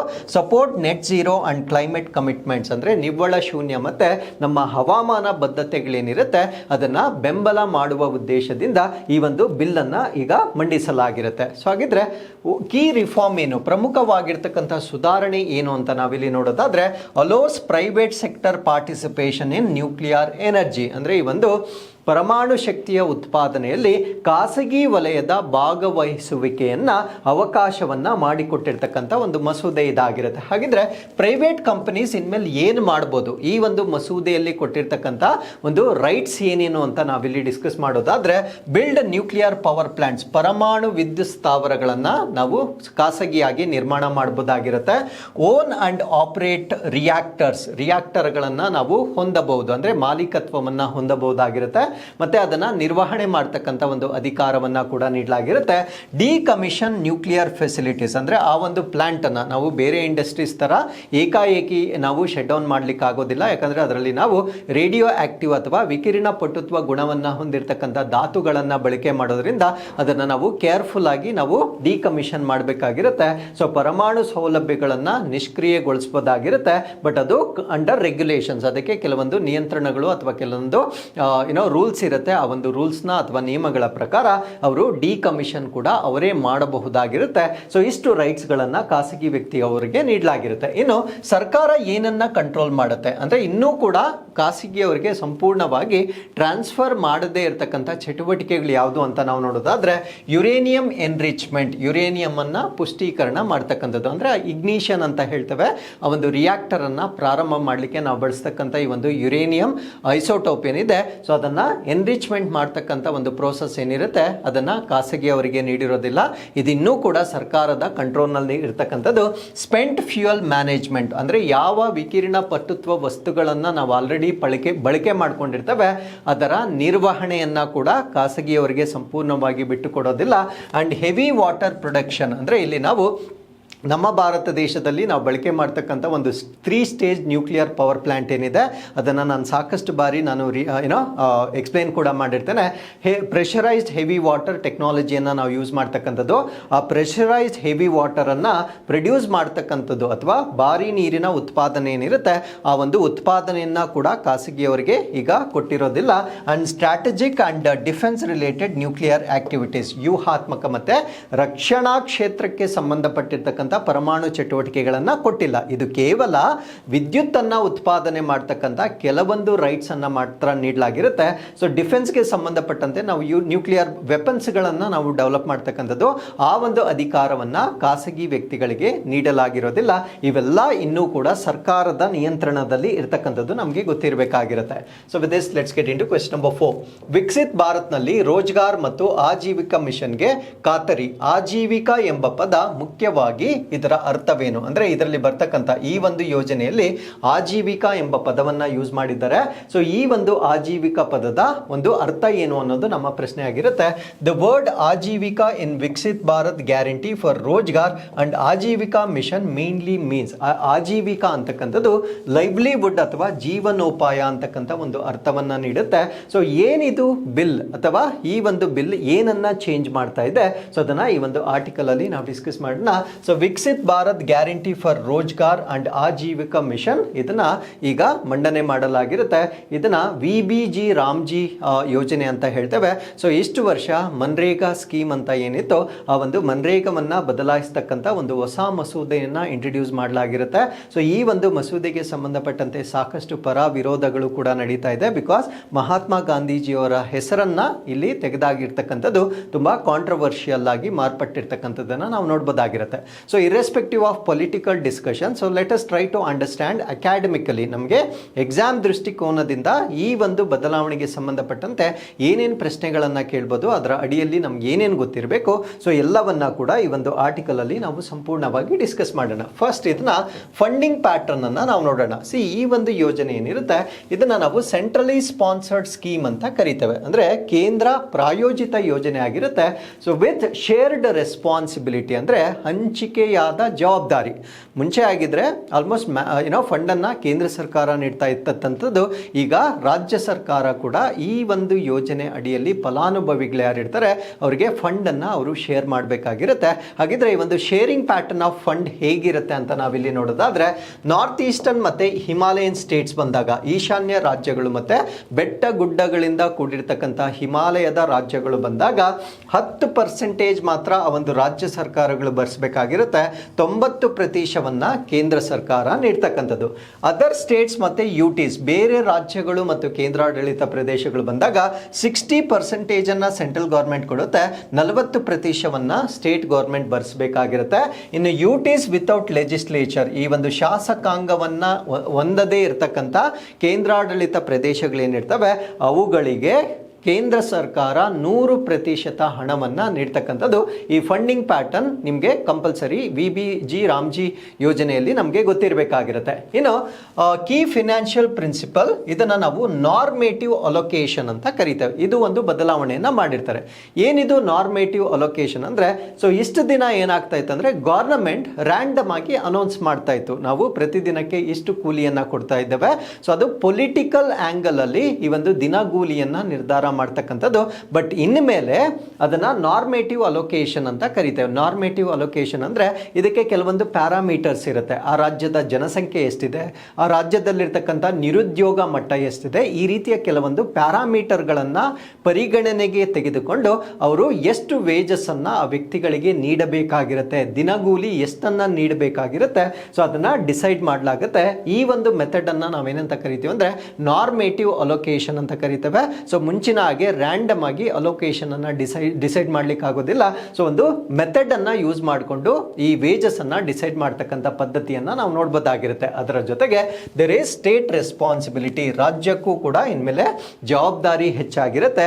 States are solely responsible for the expenditure on unemployment allowance and delay compensation. ಅಂದರೆ ಅವ್ರಿಗೇನಾದರೂ ಕಂಪೆನ್ಸೇಷನ್ ಕೊಡಲಿಕ್ಕೆ ಏನಾದರೂ ವಿಳಂಬವಾದರೆ ಆ ಡಿಲೇ ಏನಾಗಿರುತ್ತೆ, ನಂಬರ್ ಆಫ್ ಡೇಸ್ ಏನು ಡಿಲೇ ಮಾಡಿರ್ತಾರೆ ಅದಕ್ಕೆ ಎಕ್ಸ್ಟ್ರಾ ಪೆನಾಲ್ಟಿಯನ್ನು ಆ್ಯಡ್ ಮಾಡಿ ಅವರಿಗೆ ದಿನ ಕೂಲಿ ಕೊಡಬೇಕಾಗಿರುತ್ತೆ. ಆ ರೀತಿಯಾಗಿ ಏನಾದರೂ ವಿಳಂಬವಾದಲ್ಲಿ ಆ ವಿಳಂಬವಾದ ಮೊತ್ತ ಏನಿರುತ್ತೆ ಅದನ್ನು ಸಂಪೂರ್ಣವಾಗಿ ರಾಜ್ಯ ಸರ್ಕಾರನೇ ಭರಿಸಬೇಕಾಗಿರುತ್ತೆ. ಸೊ ಈ ರೀತಿಯ ಬದಲಾವಣೆಗಳನ್ನು ನಾವಿಲ್ಲಿ ಗಮನಿಸಬಹುದಾಗಿರುತ್ತೆ. ನಾವು let us basically understand the basic differences between ಮನ್ರೇಗಾದಲ್ಲಿರ್ತಕ್ಕಂಥದ್ದು ಮತ್ತು ವಿಕಸಿತ್ ಭಾರತ್ ಜಿ ರಾಮ್ಜಿ ಯೋಜನೆಯ ನಡುವೆ ಇರತಕ್ಕಂಥ ವ್ಯತ್ಯಾಸಗಳನ್ನು ನಾವಿಲ್ಲಿ ಅರ್ಥ ಮಾಡ್ಕೊಳ್ಳೋಣ. ಸೊ ಮನ್ರೇಗಾದಲ್ಲಿ 100 days of wage employment per rural household, ಅಂದರೆ ಪ್ರತಿ ಗ್ರಾಮೀಣ ಮನೆಗೆ 100 ದಿನಗಳ ಖಾತರಿ ಉದ್ಯೋಗವನ್ನು ಮನ್ರೇಗಾ ಯೋಜನೆ ಅಡಿಯಲ್ಲಿ ನೀಡಲಾಗ್ತಾ ಇತ್ತು. ಸೊ ವಿಕಸಿತ್ ಭಾರತ್ ಜಿ ರಾಮ್ಜಿ ಯೋಜನೆ ಅಡಿಯಲ್ಲಿ 125 ದಿನಗಳ ಎಂಪ್ಲಾಯ್ಮೆಂಟನ್ನು ನೀಡಲಾಗುತ್ತೆ. ಸೊ ಫಸ್ಟ್ ಇದ್ದಿದ್ದು 100, ಇವಾಗ ಅದನ್ನು 125 ಅಂದರೆ 25 ದಿನಗಳು ಎಕ್ಸ್ಟ್ರಾ ದಿನಗೂಲಿಯನ್ನು ಈಗ ಇನ್ಕ್ರೀಸ್ ಮಾಡಲಾಗಿರುತ್ತೆ. So multiple and scattered categories ಅಂದರೆ ಅವ್ರ ಕೈಲಿ ಏನು ಕೆಲಸವನ್ನು ಮಾಡಿಸ್ತಾ ಇದ್ರು ಅದು ಮಲ್ಟಿಪಲ್ ವಿಭಿನ್ನವಾಗಿತ್ತು ಮತ್ತು ವೈವಿಧ್ಯಮಯ ವರ್ಗಗಳಲ್ಲಿ ಅವ್ರಿಗೆ ಕೆಲಸಗಳನ್ನು ಮಾಡಿಸಲಾಗ್ತಾ ಇತ್ತು. ಬಟ್ ವಿ ಬಿ ರಾಮ್ಜಿ ಈ ಒಂದು ಯೋಜನೆ ಏನಿದೆ ಇದರಲ್ಲಿ ಒಂದು ಕ್ಲಾರಿಟಿ ಇದೆ. ಕ್ಲಾರಿಟಿ ಇನ್ ದ ಸೆನ್ಸ್ ಯಾವ ಉದ್ಯೋಗಗಳನ್ನು ಮಾಡಿಸ್ಬೇಕು ಅಂತಕ್ಕಂಥ ಒಂದು ಡೆಫಿನೇಷನ್ ಅನ್ನು ನೀಡಲಾಗಿರುತ್ತೆ. 4 ಕ್ಲಿಯರ್ಲಿ ಡಿಫೈನ್ಡ್ ಪ್ರಿಯಾರಿಟಿ ಏರಿಯಾಸ್ ಇರುತ್ತೆ. ಅಂದರೆ 4 ಸ್ಪಷ್ಟವಾಗಿ ವ್ಯಾಖ್ಯಾನ ಮಾಡಿರ್ತಕ್ಕಂಥ ಆದ್ಯತೆಯ ಪ್ರದೇಶಗಳನ್ನು ನಾವಿಲ್ಲಿ ನೋಡ್ಬೋದಾಗಿರುತ್ತೆ. ಆ ಆದ್ಯತೆಯ ಪ್ರದೇಶಗಳು ಯಾವ್ದಾವ್ದಾಗಿರುತ್ತೆ ಅಂದರೆ ವಾಟರ್ ಸೆಕ್ಯೂರಿಟಿ ಅಂದರೆ ಜಲಭದ್ರತೆ ಆಗಿರ್ಬೋದು, ರೂರಲ್ ಇನ್ಫ್ರಾಸ್ಟ್ರಕ್ಚರ್ ಗ್ರಾಮೀಣ ಮೂಲಸೌಕರ್ಯಗಳನ್ನು ಅಭಿವೃದ್ಧಿಪಡಿಸ್ತಕ್ಕಂಥದ್ದು, ಲೈವ್ಲಿವುಡ್ ಅಥವಾ ಜೀವನೋಪಾಯ, ಮತ್ತು ಕ್ಲೈಮೇಟ್ ರೆಸಿಲಿಯನ್ಸ್ ಅಥವಾ ಹವಾಮಾನ ಸ್ಥಿತಿ ಸ್ಥಾಪಕತ್ವಕ್ಕೆ ಸಂಬಂಧಪಟ್ಟಂತೆ ಮೂಲಸೌಕರ್ಯಗಳನ್ನು ಅವರಿಂದ ಅಭಿವೃದ್ಧಿಪಡಿಸಬೇಕಾಗಿರುತ್ತೆ. ಸೊ ಈ ರೀತಿಯ ಒಂದು ಡೆಫಿನೇಷನ್ ಮನ್ರೇಗಾದಲ್ಲಿ ಇರಲಿಲ್ಲ. ಸೊ ರ್ಯಾಂಡಮ್ ಟಾಸ್ಕ್ಗಳನ್ನು ಅಂದರೆ ಗ್ರಾಮ ಪಂಚಾಯತ್ ಏನು ಡಿಸೈಡ್ ಮಾಡ್ತಾ ಇತ್ತೋ ಆ ಒಂದು ಕೆಲಸಗಳನ್ನು ಮನ್ರೇಗಾ ಅಡಿಯಲ್ಲಿ ಮುಂಚೆ ಮಾಡಿಸಲಾಗ್ತಾ ಇತ್ತು. ಸೊ ಇದು ಕೂಡ ಒಂದು ಡಿಫ್ರೆನ್ಸ್ ನಮಗೆ ಗೊತ್ತಿರಬೇಕಾಗಿರುತ್ತೆ. And centre bears unskilled wage cost, state bears unemployment allowance. ಅಂದರೆ ಮುಂಚೆ ಆಗಿದ್ರೆ ಏನಾಗ್ತಾ ಇತ್ತು ಅಂದರೆ ಕೇಂದ್ರ ಸರ್ಕಾರ ಈ ಅನ್ಸ್ಕಿಲ್ಡ್ ವೇಜ್ ಕಾಸ್ಟ್ ಏನಿರುತ್ತೆ ಅಂದರೆ ಇಲ್ಲಿ ಮಾಡ್ತಕ್ಕಂಥ ಎಲ್ಲ ಕೆಲಸಗಳು ಕೌಶಲ್ಯ ರಹಿತವಾಗಿರ್ತಕ್ಕಂಥ ಕೆಲಸಗಳಾಗಿರುತ್ತೆ. ಅಂದರೆ ಇದಕ್ಕೆ ಯಾವುದೇ ಒಂದು ನಿರ್ದಿಷ್ಟವಾದ ಸ್ಕಿಲ್ ಅಂತಕ್ಕಂಥದ್ದು ಬೇಕಾಗದೇ ಇರದೇ ಇರತಕ್ಕಂಥ ಒಂದು ಜಾಬ್ಸ್ ಆಗಿರುತ್ತೆ. ಆ ರೀತಿಯ ಅನ್ಸ್ಕಿಲ್ಡ್ ವೇಜ್ ಕಾಸ್ಟ್ ಏನಿರುತ್ತೆ ಮುಂಚೆ ಆಗಿದ್ರೆ ಕೇಂದ್ರ ಸರ್ಕಾರ ಕೊಡ್ತಾ ಇತ್ತು. ಅನ್ಎಂಪ್ಲಾಯ್ಮೆಂಟ್ ಅಲೋಯನ್ಸ್ ಅಂದರೆ ನಿರುದ್ಯೋಗ ಭತ್ಯೆ ಅಂತಕ್ಕಂಥದ್ದನ್ನು ರಾಜ್ಯ ಸರ್ಕಾರ ಕೊಡ್ತಾ ಇತ್ತು. ಬಟ್ ಇವಾಗ ಆ ಒಂದು ಫಂಡಿಂಗ್ ಅಲೋಕೇಶನ್ ಏನಿರುತ್ತೆ ಅದನ್ನು ಶೇರ್ ಮಾಡಿಕೊಳ್ಳಲಾಗುತ್ತೆ. ಅದನ್ನು ಯಾವ ರೀತಿ ಶೇರ್ ಮಾಡಿಕೊಳ್ಳಲಾಗುತ್ತೆ ಅನ್ನೋದನ್ನು ನಾನು ಪ್ರೀವಿಯಸ್ ಸ್ಲೈಡಲ್ಲಿ ಆಲ್ರೆಡಿ ಎಕ್ಸ್ಪ್ಲೇನ್ ಮಾಡಿದ್ದೇನೆ. ನಾರ್ತ್ ಈಸ್ಟರ್ನ್ ಸ್ಟೇಟ್ಸ್ಗೆ ಹೆಂಗಿರುತ್ತೆ, ಅದರ್ ಸ್ಟೇಟ್ಸ್ ಹೇಗಿರುತ್ತೆ ಇದನ್ನೆಲ್ಲ ನಾನು ಆಲ್ರೆಡಿ ಡಿಸ್ಕಸ್ ಮಾಡಿದ್ದೇನೆ. ಸೊ ಅದು ನೀವು ನೆನ್ಪಿಟ್ಕೊಳ್ಬೇಕಾಗಿರುತ್ತೆ. ಅದ್ರ ಜೊತೆಗೆ no explicit statutory pause window ಅಂದರೆ ಆ ಉದ್ಯೋಗವನ್ನು ನಿಲ್ಲಿಸಬೇಕಾಗಿರ್ತಕ್ಕಂಥ ಒಂದು ಪಾಸ್ ವಿಂಡೋ ಏನಿರುತ್ತೆ ಅದಕ್ಕೆ ಯಾವುದೇ ಸ್ಟ್ಯಾಟ್ಯುಟರಿ ಅಥವಾ ನಿಯಮ ಇರಲಿಲ್ಲ. ಅಂದರೆ ಯಾವಾಗ ನಾವು ಈ ಉದ್ಯೋಗವನ್ನು ನಿಲ್ಲಿಸಬೇಕು ಅದಕ್ಕೆ ಯಾವುದೇ ರೀತಿಯ ನಿಯಮಗಳು ಇರಲಿಲ್ಲ. ಬಟ್ ಇವಾಗ states can notify up to 60 days in financial year when work will not be executed. ಅಂದರೆ ಒಂದು ಆರ್ಥಿಕ ವರ್ಷದಲ್ಲಿ 60 ದಿನಗಳವರೆಗೆ ಉದ್ಯೋಗ ಇರುವುದಿಲ್ಲ ಎಂದು ಅವರು ನೋಟಿಫೈ ಮಾಡ್ಬೋದಾಗಿರುತ್ತೆ. ಮುಂಚೆ ಇದಕ್ಕೆ ಸಂಬಂಧಪಟ್ಟಂತೆ ಯಾವುದೇ ನಿಯಮಗಳಿರಲಿಲ್ಲ. ಬಟ್ ಈಗ ಒಂದು ಆರ್ಥಿಕ ವರ್ಷದಲ್ಲಿ 60 ದಿನಗಳವರೆಗೆ ಉದ್ಯೋಗ ಇರೋದಿಲ್ಲ ಎಂಬ ಒಂದು ಅಧಿಸೂಚನೆಯನ್ನ ರಾಜ್ಯ ಸರ್ಕಾರಗಳು ನೀಡಬಹುದಾಗಿರುತ್ತೆ. ಇದು ಒಂದು ಬದಲಾವಣೆ ಆಗಿರುತ್ತೆ. ಅಂಡ್ ಮುಂಚೆ ಈ ಒಂದು ಉದ್ಯೋಗವನ್ನ demand based funding with unpredictable allocations, ಅಂದ್ರೆ ಯಾವುದೇ ಒಂದು ಅಲೋಕೇಶನ್ಸ್ ಏನಿರುತ್ತೆ ಅಂದ್ರೆ ದಿನಗೂಲಿ ಏನು ಕೊಡ್ತಾ ಇದ್ರು, ಸೊ ಅದನ್ನ ಒಂದು ಪೊಲಿಟಿಕಲ್ ವಿಲ್ ನ ಆಧಾರದ ಮೇಲೆ ಡಿಸೈಡ್ ಮಾಡಲಾಗ್ತಾ ಇತ್ತು. ಬಟ್ ಇನ್ಮೇಲೆ ಅದನ್ನ ನಾವು ನಾರ್ಮೇಟಿವ್ ಫಂಡಿಂಗ್ ಅಂತ ಹೇಳ್ತೇವೆ. So I told you, based on the population of the state, based on the unemployment rate of the state, ಈ ರೀತಿಯ ಕೆಲವೊಂದು ಪ್ಯಾರಾಮೀಟರ್ಸ್ ಗಳನ್ನ ತೆಗೆದುಕೊಂಡು ಎಷ್ಟು ಫಂಡಿಂಗ್ ಅನ್ನ ಅಲೋಕೇಟ್ ಮಾಡಬೇಕು ಅಂತಕ್ಕಂಥದ್ದನ್ನ ನಾರ್ಮೇಟಿವ್ ಮೆಥಡ್ ಅನ್ನ ಯೂಸ್ ಮಾಡ್ಕೊಂಡು, ನಾರ್ಮೇಟಿವ್ ಅಂತ ಏನಕ್ಕೆ ಹೇಳ್ತೀವಿ ಅಂದ್ರೆ ಇನ್ಮೇಲೆ ಎಲ್ಲಾ ರಾಜ್ಯಗಳಲ್ಲಿ ಇರ್ತಕ್ಕಂಥ ಗ್ರಾಮೀಣ ಪ್ರದೇಶಗಳಲ್ಲಿ ವಿಬಿಜಿ ರಾಮ್ಜಿ ಯೋಜನೆ ಅಡಿಯಲ್ಲಿ ಇದೇ ಪ್ರಿನ್ಸಿಪಲ್ ಅನ್ನ ಯೂಸ್ ಮಾಡ್ಕೊಳ್ಳಲಾಗುತ್ತೆ. ಅದಕ್ಕೆ ಇದನ್ನ ನಾವು ಸಾಮಾನ್ಯೀಕರಣ ಅಥವಾ ನಾರ್ಮೇಟಿವ್ ಪ್ರಿನ್ಸಿಪಲ್ ಅಂತ ಹೇಳ್ತಕ್ಕಂಥದ್ದು. ಅಂಡ್ ಗ್ರಾಮ ಪಂಚಾಯತ್ ಪ್ಲಾನಿಂಗ್ ಇನ್ ಸೆಂಟ್ರಲ್. ಸೊ ಮುಂಚೆ ಆಗಿದ್ರೆ ಗ್ರಾಮ ಪಂಚಾಯತ್ ಏನು ಯೋಜನೆಗಳನ್ನ ಮಾಡ್ತಾ ಇತ್ತು ಅದರ ಕೇಂದ್ರೀಕೃತವಾಗಿ ಇದನ್ನ ಎಕ್ಸಿಕ್ಯೂಷನ್ ಮಾಡಲಾಗ್ತಾ ಇತ್ತು. ಬಟ್ ಈಗ ಮಾಡಿರ್ತಕ್ಕಂಥ ತಿದ್ದುಪಡಿಯ ಪ್ರಕಾರ integrates institutionalised convergence and infrastructure planning, ಅಂದ್ರೆ ಇಲ್ಲಿ ಸಾಂಸ್ಥಿಕವಾಗಿರ್ತಕ್ಕಂಥ ಒಂದು ಕನ್ವರ್ಜೆನ್ಸ್, ಅದಕ್ಕಿಂತ ಮುಖ್ಯವಾಗಿ ಇನ್ಫ್ರಾಸ್ಟ್ರಕ್ಚರ್ ಪ್ಲಾನಿಂಗ್ ಅಂದ್ರೆ ಯಾವ ಮೂಲ ಸೌಕರ್ಯಗಳನ್ನ ನೀವು ಅಭಿವೃದ್ಧಿ ಪಡಿಸಬೇಕಾಗಿರುತ್ತೆ ಆ ಒಂದು ಪ್ಲಾನಿಂಗ್ ನ ಆಧಾರದ ಮೇಲೆ ಇದನ್ನ ಎಕ್ಸಿಕ್ಯೂಷನ್ ಮಾಡಲಾಗುತ್ತೆ. ಸೊ ಮುಂಚೆ ಗ್ರಾಮ ಪಂಚಾಯತಿಗೆ ಯಾವ ರೀತಿಯ ಒಂದು ಡಿಸ್ಕ್ರಿಷನ್ ಏನಿರುತ್ತೋ ಅದಕ್ಕಿಂತ ಭಿನ್ನವಾಗಿ ಈಗ ಇನ್ಫ್ರಾಸ್ಟ್ರಕ್ಚರ್ ಡ್ರಿವನ್ ಪ್ಲಾನಿಂಗ್ ಏನಿರುತ್ತೆ, ಸೊ ಅದರ ಪ್ರಕಾರ ಈ ಒಂದು ಯೋಜನೆಗಳನ್ನ ಕೈಗೊಳ್ತಕ್ಕಂಥ ಬದಲಾವಣೆಯನ್ನ ಮಾಡಲಾಗಿರುತ್ತೆ. ಹಾಗಿದ್ರೆ ಈ ಒಂದು ಯೋಜನೆ ಯಾವುದನ್ನ ರಿಪ್ಲೇಸ್ ಮಾಡ್ತಾ ಇದೆ ಅಂದ್ರೆ ಮನ್ರೇಗಾವನ್ನ ರಿಪ್ಲೇಸ್ ಮಾಡ್ತಾ ಇದೆ. ಸೊ ಇದರಿಂದ focus on employment, livelihood and infrastructure, ಉದ್ಯೋಗ, ಜೀವನೋಪಾಯ ಮತ್ತೆ ಮೂಲ ಸೌಕರ್ಯದ ಮೇಲೆ ಗಮನ ಹರಿಸ್ತಕ್ಕಂಥ ಒಂದು ಯೋಜನೆಯಾಗಿ ನಾವು ಇದನ್ನ ನೋಡ್ಬೋದಾಗಿರುತ್ತೆ. ಸೊ ಆಬ್ಜೆಕ್ಟಿವ್ಸ್ ಏನಿತ್ತು ಮನ್ರೇಗಾದ ಆಬ್ಜೆಕ್ಟಿವ್ಸ್, ನಾನಿವಾಗ ಮಾತಾಡ್ತಾ ಇರ್ತಕ್ಕಂಥದ್ದು ಮನ್ರೇಗಾ ಆಬ್ಜೆಕ್ಟಿವ್ಸ್ ಏನಿತ್ತು ಅಂತ. ಗ್ಯಾರಂಟಿ ರೂರಲ್ ವೇಜ್ ಎಂಪ್ಲಾಯ್ಮೆಂಟ್ ಅಂದ್ರೆ ಗ್ರಾಮೀಣ ಕೂಲಿ ಉದ್ಯೋಗವನ್ನ ಖಾತ್ರಿಪಡಿಸ್ತಕ್ಕಂಥದ್ದು, ಅಂದ್ರೆ ಕಡ್ಡಾಯವಾಗಿ ವರ್ಷಕ್ಕೆ 100 ದಿನಗಳ ಕೂಲಿ ಕೆಲಸವನ್ನ ಕಡ್ಡಾಯವಾಗಿ ಕೊಡಲೇಬೇಕು ಅಂತಕ್ಕಂಥ ಒಂದು ಷರತ್ತನ್ನ ಹೊಂದಿದ್ದಂತಹ ಒಂದು ಯೋಜನೆ ಆಗಿರುತ್ತೆ. ಸೊ ಇದನ್ನ ಲಾಂಚ್ ಮಾಡಲಿಕ್ಕೆ ಪ್ರಮುಖ ಕಾರಣ ಏನು ಅಂದ್ರೆ ರೂರಲ್ ಲೈವ್ಲಿಹುಡ್ ಅಥವಾ ಗ್ರಾಮೀಣ ಜೀವನೋಪಾಯವನ್ನ ಬಲಪಡಿಸ್ತಕ್ಕಂಥದ್ದು. ಕ್ರಿಯೇಟ್ ಡ್ಯೂರಬಲ್ ರೂರಲ್ ಅಸೆಟ್ಸ್ ಅಂದ್ರೆ ಬಾಳಿಕೆ ಬರ್ತಕ್ಕಂಥ ಗ್ರಾಮೀಣ ಮೂಲ ಸೌಕರ್ಯಗಳು ಅಥವಾ ಸ್ವತ್ತುಗಳನ್ನ ನಿರ್ಮಾಣ ಮಾಡುವ ಉದ್ದೇಶದಿಂದ ಮನ್ರೇಗಾ ಯೋಜನೆಯನ್ನ ಪ್ರಾರಂಭ ಮಾಡಲಾಗಿರುತ್ತೆ. ಅದರ ಜೊತೆಗೆ align employment with development goals ಅಂದ್ರೆ ಉದ್ಯೋಗವನ್ನ ಅಭಿವೃದ್ಧಿ ಗುರಿಗಳೊಂದಿಗೆ ಮ್ಯಾಚ್ ಮಾಡ್ತಕ್ಕಂಥದ್ದು ಇದರ ಉದ್ದೇಶವಾಗಿರುತ್ತೆ. Improve efficiency and outcome based planning, ದಕ್ಷತೆ ಮತ್ತು ಫಲಿತಾಂಶ ಆಧಾರಿತ ಯೋಜನೆಗಳನ್ನ ಸುಧಾರಿಸ್ತಕ್ಕಂಥದ್ದು ಈ ಒಂದು ಯೋಜನೆಯ ಉದ್ದೇಶವಾಗಿರುತ್ತೆ. ಹಾಗಿದ್ರೆ ವಾಟ್ ಈಸ್ ಎಂಪ್ಲಾಯ್ಮೆಂಟ್ ಗ್ಯಾರಂಟಿ, ಉದ್ಯೋಗ ಖಾತರಿ ಅಂದ್ರೆ ಏನು? ಸೊ ಈಗ ಏನು ತಿದ್ದುಪಡಿ ಮಾಡಿದರೆ up to 125 days of wage employment per rural household, ಪ್ರತಿ ಗ್ರಾಮೀಣ ಕುಟುಂಬಕ್ಕೆ 125 ದಿನಗಳವರೆಗೆ ವೇತನ ಉದ್ಯೋಗವನ್ನ ನೀಡ್ತಕ್ಕಂಥದ್ದನ್ನ ಈ ವಿಬಿಜಿ ರಾಮ್ಜಿ ಯೋಜನೆ ಅಡಿಯಲ್ಲಿ ನಾವು ನೋಡ್ಬೋದಾಗಿರುತ್ತೆ. Voluntary participation by adult members ಅಂದ್ರೆ ಈ ಒಂದು ಉದ್ಯೋಗಕ್ಕೆ ನಾವು ಅವರನ್ನ ಕರೆಯೋದಿಲ್ಲ, ಅಂದ್ರೆ ಸರ್ಕಾರ ಅವರನ್ನ ಉದ್ಯೋಗ ಕೊಡ್ತೀವಿ ಅಂತ ಎಂದೂ ಕರೆಯೋದಿಲ್ಲ. ಸೊ ವಯಸ್ಕ ಸದಸ್ಯರು ಸ್ವಯಂ ಪ್ರೇರಿತವಾಗಿ ಇದರಲ್ಲಿ ಭಾಗವಹಿಸ್ತಕ್ಕಂಥ ಒಂದು ಅವಕಾಶವನ್ನ ನೀಡಲಾಗಿರುತ್ತೆ. And primarily unskilled manual work ಆಗಿರುತ್ತೆ, ಅಂದ್ರೆ ಇದಕ್ಕೆ ಯಾವುದೇ ರೀತಿಯ ವಿಶೇಷವಾದ ಕೌಶಲ್ಯ ಅಗತ್ಯವಿರೋದಿಲ್ಲ, ಇವನ್ ಎಕ್ವಿಪ್ಮೆಂಟ್ಸ್ ಕೂಡ ಅಗತ್ಯವಿರೋದಿಲ್ಲ. ಕೈಯಾರೆ ಮಾಡುವ ಕೆಲಸಗಳಿಗೆ ಮಾತ್ರ ಈ ಒಂದು ಯೋಜನೆ ಅಡಿಯಲ್ಲಿ ಅವಕಾಶವನ್ನ ನೀಡ್ತಕ್ಕಂಥದ್ದು. Employment link to approved works ಅಂದ್ರೆ ಅನುಮೋದಿತ ಕಾಮಗಾರಿಗಳಿಗೆ ಮಾತ್ರ ಸಂಬಂಧಿತ ಉದ್ಯೋಗಗಳನ್ನ ನೀಡ್ತಕ್ಕಂಥ ಒಂದು ಯೋಜನೆ ಇದಾಗಿರುತ್ತೆ. ಹಾಗಿದ್ರೆ ನೇಚರ್ ಆಫ್ ವರ್ಕ್ಸ್, ಯಾವ ರೀತಿಯ ಕೃತಿಗಳು ಅಥವಾ ಕೆಲಸಗಳನ್ನ ಇಲ್ಲಿ ಮಾಡಿಸಲಾಗುತ್ತೆ ಅಂದ್ರೆ ವಾಟರ್ ಕನ್ಸರ್ವೇಷನ್ ಅಂಡ್ ಇರಿಗೇಷನ್, ಜಲ ಸಂರಕ್ಷಣೆ ಮತ್ತು ನೀರಾವರಿ, ಇದು ತಿದ್ದುಪಡಿಯ ಪ್ರಕಾರ. Rural connectivity and core infrastructure, ಗ್ರಾಮೀಣ ಸಂಪರ್ಕ ಮತ್ತೆ ಪ್ರಮುಖ ಮೂಲ ಸೌಕರ್ಯಗಳ ಅಭಿವೃದ್ಧಿ. ಲೈವ್ಲಿಹುಡ್ ಅಂದ್ರೆ ಸಪೋರ್ಟಿಂಗ್ ಇನ್ಫ್ರಾಸ್ಟ್ರಕ್ಚರ್, ಜೀವನೋಪಾಯಕ್ಕೆ ಪೂರಕವಾಗಿರ್ತಕ್ಕಂಥ ಮೂಲ ಸೌಕರ್ಯಗಳನ್ನು ಅಭಿವೃದ್ಧಿಪಡಿಸ್ತಕ್ಕಂಥದ್ದು. Climate resilient and disaster mitigation works, ಹವಾಮಾನ ಸ್ಥಿತಿಸ್ಥಾಪಕತ್ವ ಮತ್ತೆ ವಿಪತ್ತುಗಳನ್ನು ತಗ್ಗಿಸ್ತಕ್ಕಂಥ ಒಂದು ಕಾರ್ಯಗಳು. Asset creation over short term relief ಅಂದ್ರೆ ಅಲ್ಪಾವಧಿಯ ಪರಿಹಾರ, ಅಂದ್ರೆ ಅವ್ರಿಗೇನು ಕಂಪಲ್ಸರಿ ಉದ್ಯೋಗ ಕೊಡಬೇಕಂತ ಏನೋ ಒಂದು ಕೆಲಸವನ್ನ ಕೊಡುವುದರ ಬದಲಾಗಿ ಸ್ವತ್ತುಗಳನ್ನ ನಿರ್ಮಾಣ ಮಾಡಲಿಕ್ಕೆ, ಅಂದ್ರೆ ದೀರ್ಘಾವಧಿ ಬಾಳಿಕೆ ಬರ್ತಕ್ಕಂಥ ಸ್ವತ್ತುಗಳನ್ನ ನಿರ್ಮಾಣ ಮಾಡಲಿಕ್ಕೆ ಹೆಚ್ಚಿನ ಕೇಂದ್ರೀಕರಿಸ್ತಕ್ಕಂಥದ್ದನ್ನ ನಾವಿಲ್ಲಿ ಗಮನಿಸಬಹುದಾಗಿರುತ್ತೆ. ಇನ್ನು ಫಂಡಿಂಗ್ ಪ್ಯಾಟರ್ನ್ ಬಗ್ಗೆ ನಾನು ಆಲ್ರೆಡಿ ಎಕ್ಸ್ಪ್ಲೈನ್ ಮಾಡಿದ್ದೇನೆ. ಸೊ ಈ ಒಂದು ಫಂಡಿಂಗ್ ಪ್ಯಾಟರ್ನ್ ಪ್ರಕಾರ ರಾಜ್ಯ ಸರ್ಕಾರಗಳಿಗೆ ಹೆಚ್ಚಿನ ಜವಾಬ್ದಾರಿಯನ್ನ ಈಗ ನೀಡಿರ್ತಕ್ಕಂಥದ್ದನ್ನ ನಾವು ನೋಡಬಹುದಾಗಿರುತ್ತೆ. ಇನ್ನು ಮನ್ರೇಗಾ ಜೊತೆಗೆ ನಾವು ಇದನ್ನ ಕಂಪೇರ್ ಮಾಡಿದಾಗ ಏನು ವ್ಯತ್ಯಾಸಗಳನ್ನ ನಾವು ಪ್ರಮುಖವಾಗಿ ಇಲ್ಲಿ ನೋಡಬಹುದಾಗಿರುತ್ತೆ ಅಂದ್ರೆ, replaces right based framework with mission mode approach. ಅಂದ್ರೆ ಮುಂಚೆ ಹಕ್ಕು ಆಧಾರಿತ ಚೌಕಟ್ಟಿತ್ತು, ಅಂದ್ರೆ ನನಗೆ ಕಂಪಲ್ಸರಿ ನೀವು ಉದ್ಯೋಗವನ್ನ ಕೊಡಲೇಬೇಕು, ಅದನ್ನ ನಾವು ರೈಟ್ ಬೇಸ್ಡ್ ಎಂಪ್ಲಾಯ್ಮೆಂಟ್ ಅಂತ ಹೇಳ್ತೇವೆ.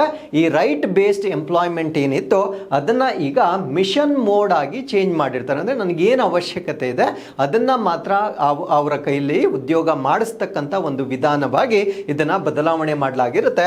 More work days but conditional, ಅಂದ್ರೆ ಉದ್ಯೋಗ ದಿನಗಳನ್ನ ಹೆಚ್ಚು ಮಾಡಲಾಗಿರುತ್ತೆ, ಬಟ್ ಅದಕ್ಕೆ ಸಾಕಷ್ಟು ಷರತ್ತುಗಳನ್ನ ಕೂಡ ವಿಧಿಸಿರ್ತಕ್ಕಂಥದ್ದನ್ನ ನಾವು ನೋಡಬಹುದಾಗಿರುತ್ತೆ. ರಿಡ್ಯೂಸ್ಡ್ ಸೆಂಟ್ರಲ್ ಫಿನಾನ್ಷಿಯಲ್ ಡಾಮಿನೆನ್ಸ್, ಅಂದ್ರೆ ಕೇಂದ್ರ ಆರ್ಥಿಕ ಪ್ರಾಬಲ್ಯವನ್ನ ಇಲ್ಲಿ ಕಡಿಮೆ ಮಾಡಿರ್ತಕ್ಕಂಥದ್ದು.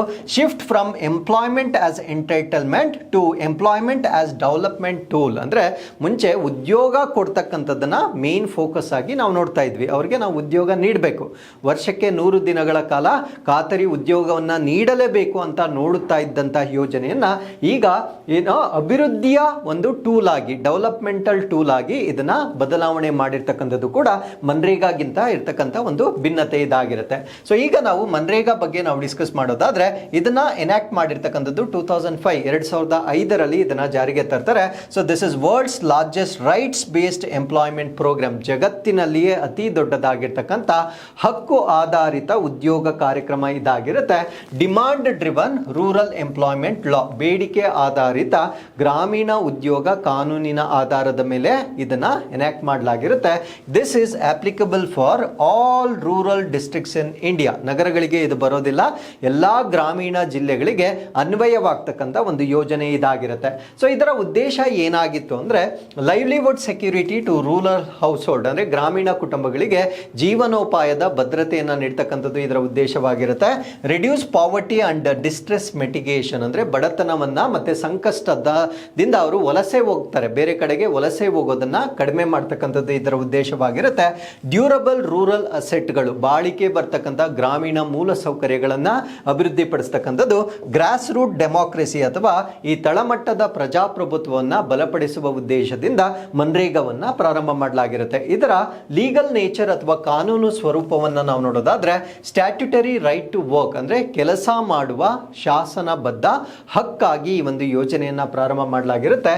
ಎಂಪ್ಲಾಯ್ಮೆಂಟ್ ಗ್ಯಾರಂಟಿ ಬೈ ಲಾ, ಕಾನೂನಿನ ಪ್ರಕಾರ ಖಾತರಿ ಪಡಿಸಿರ್ತಕ್ಕಂಥ ಒಂದು ಉದ್ಯೋಗವನ್ನ ನೀಡ್ತಕ್ಕಂಥದ್ದು. ಜಸ್ಟಿಸಿಯಬಲ್ ಎಂಟೈಟಲ್ಮೆಂಟ್, ನ್ಯಾಯಸಮ್ಮತವಾದ ಅರ್ಹತೆ ಆಗಿರುತ್ತೆ.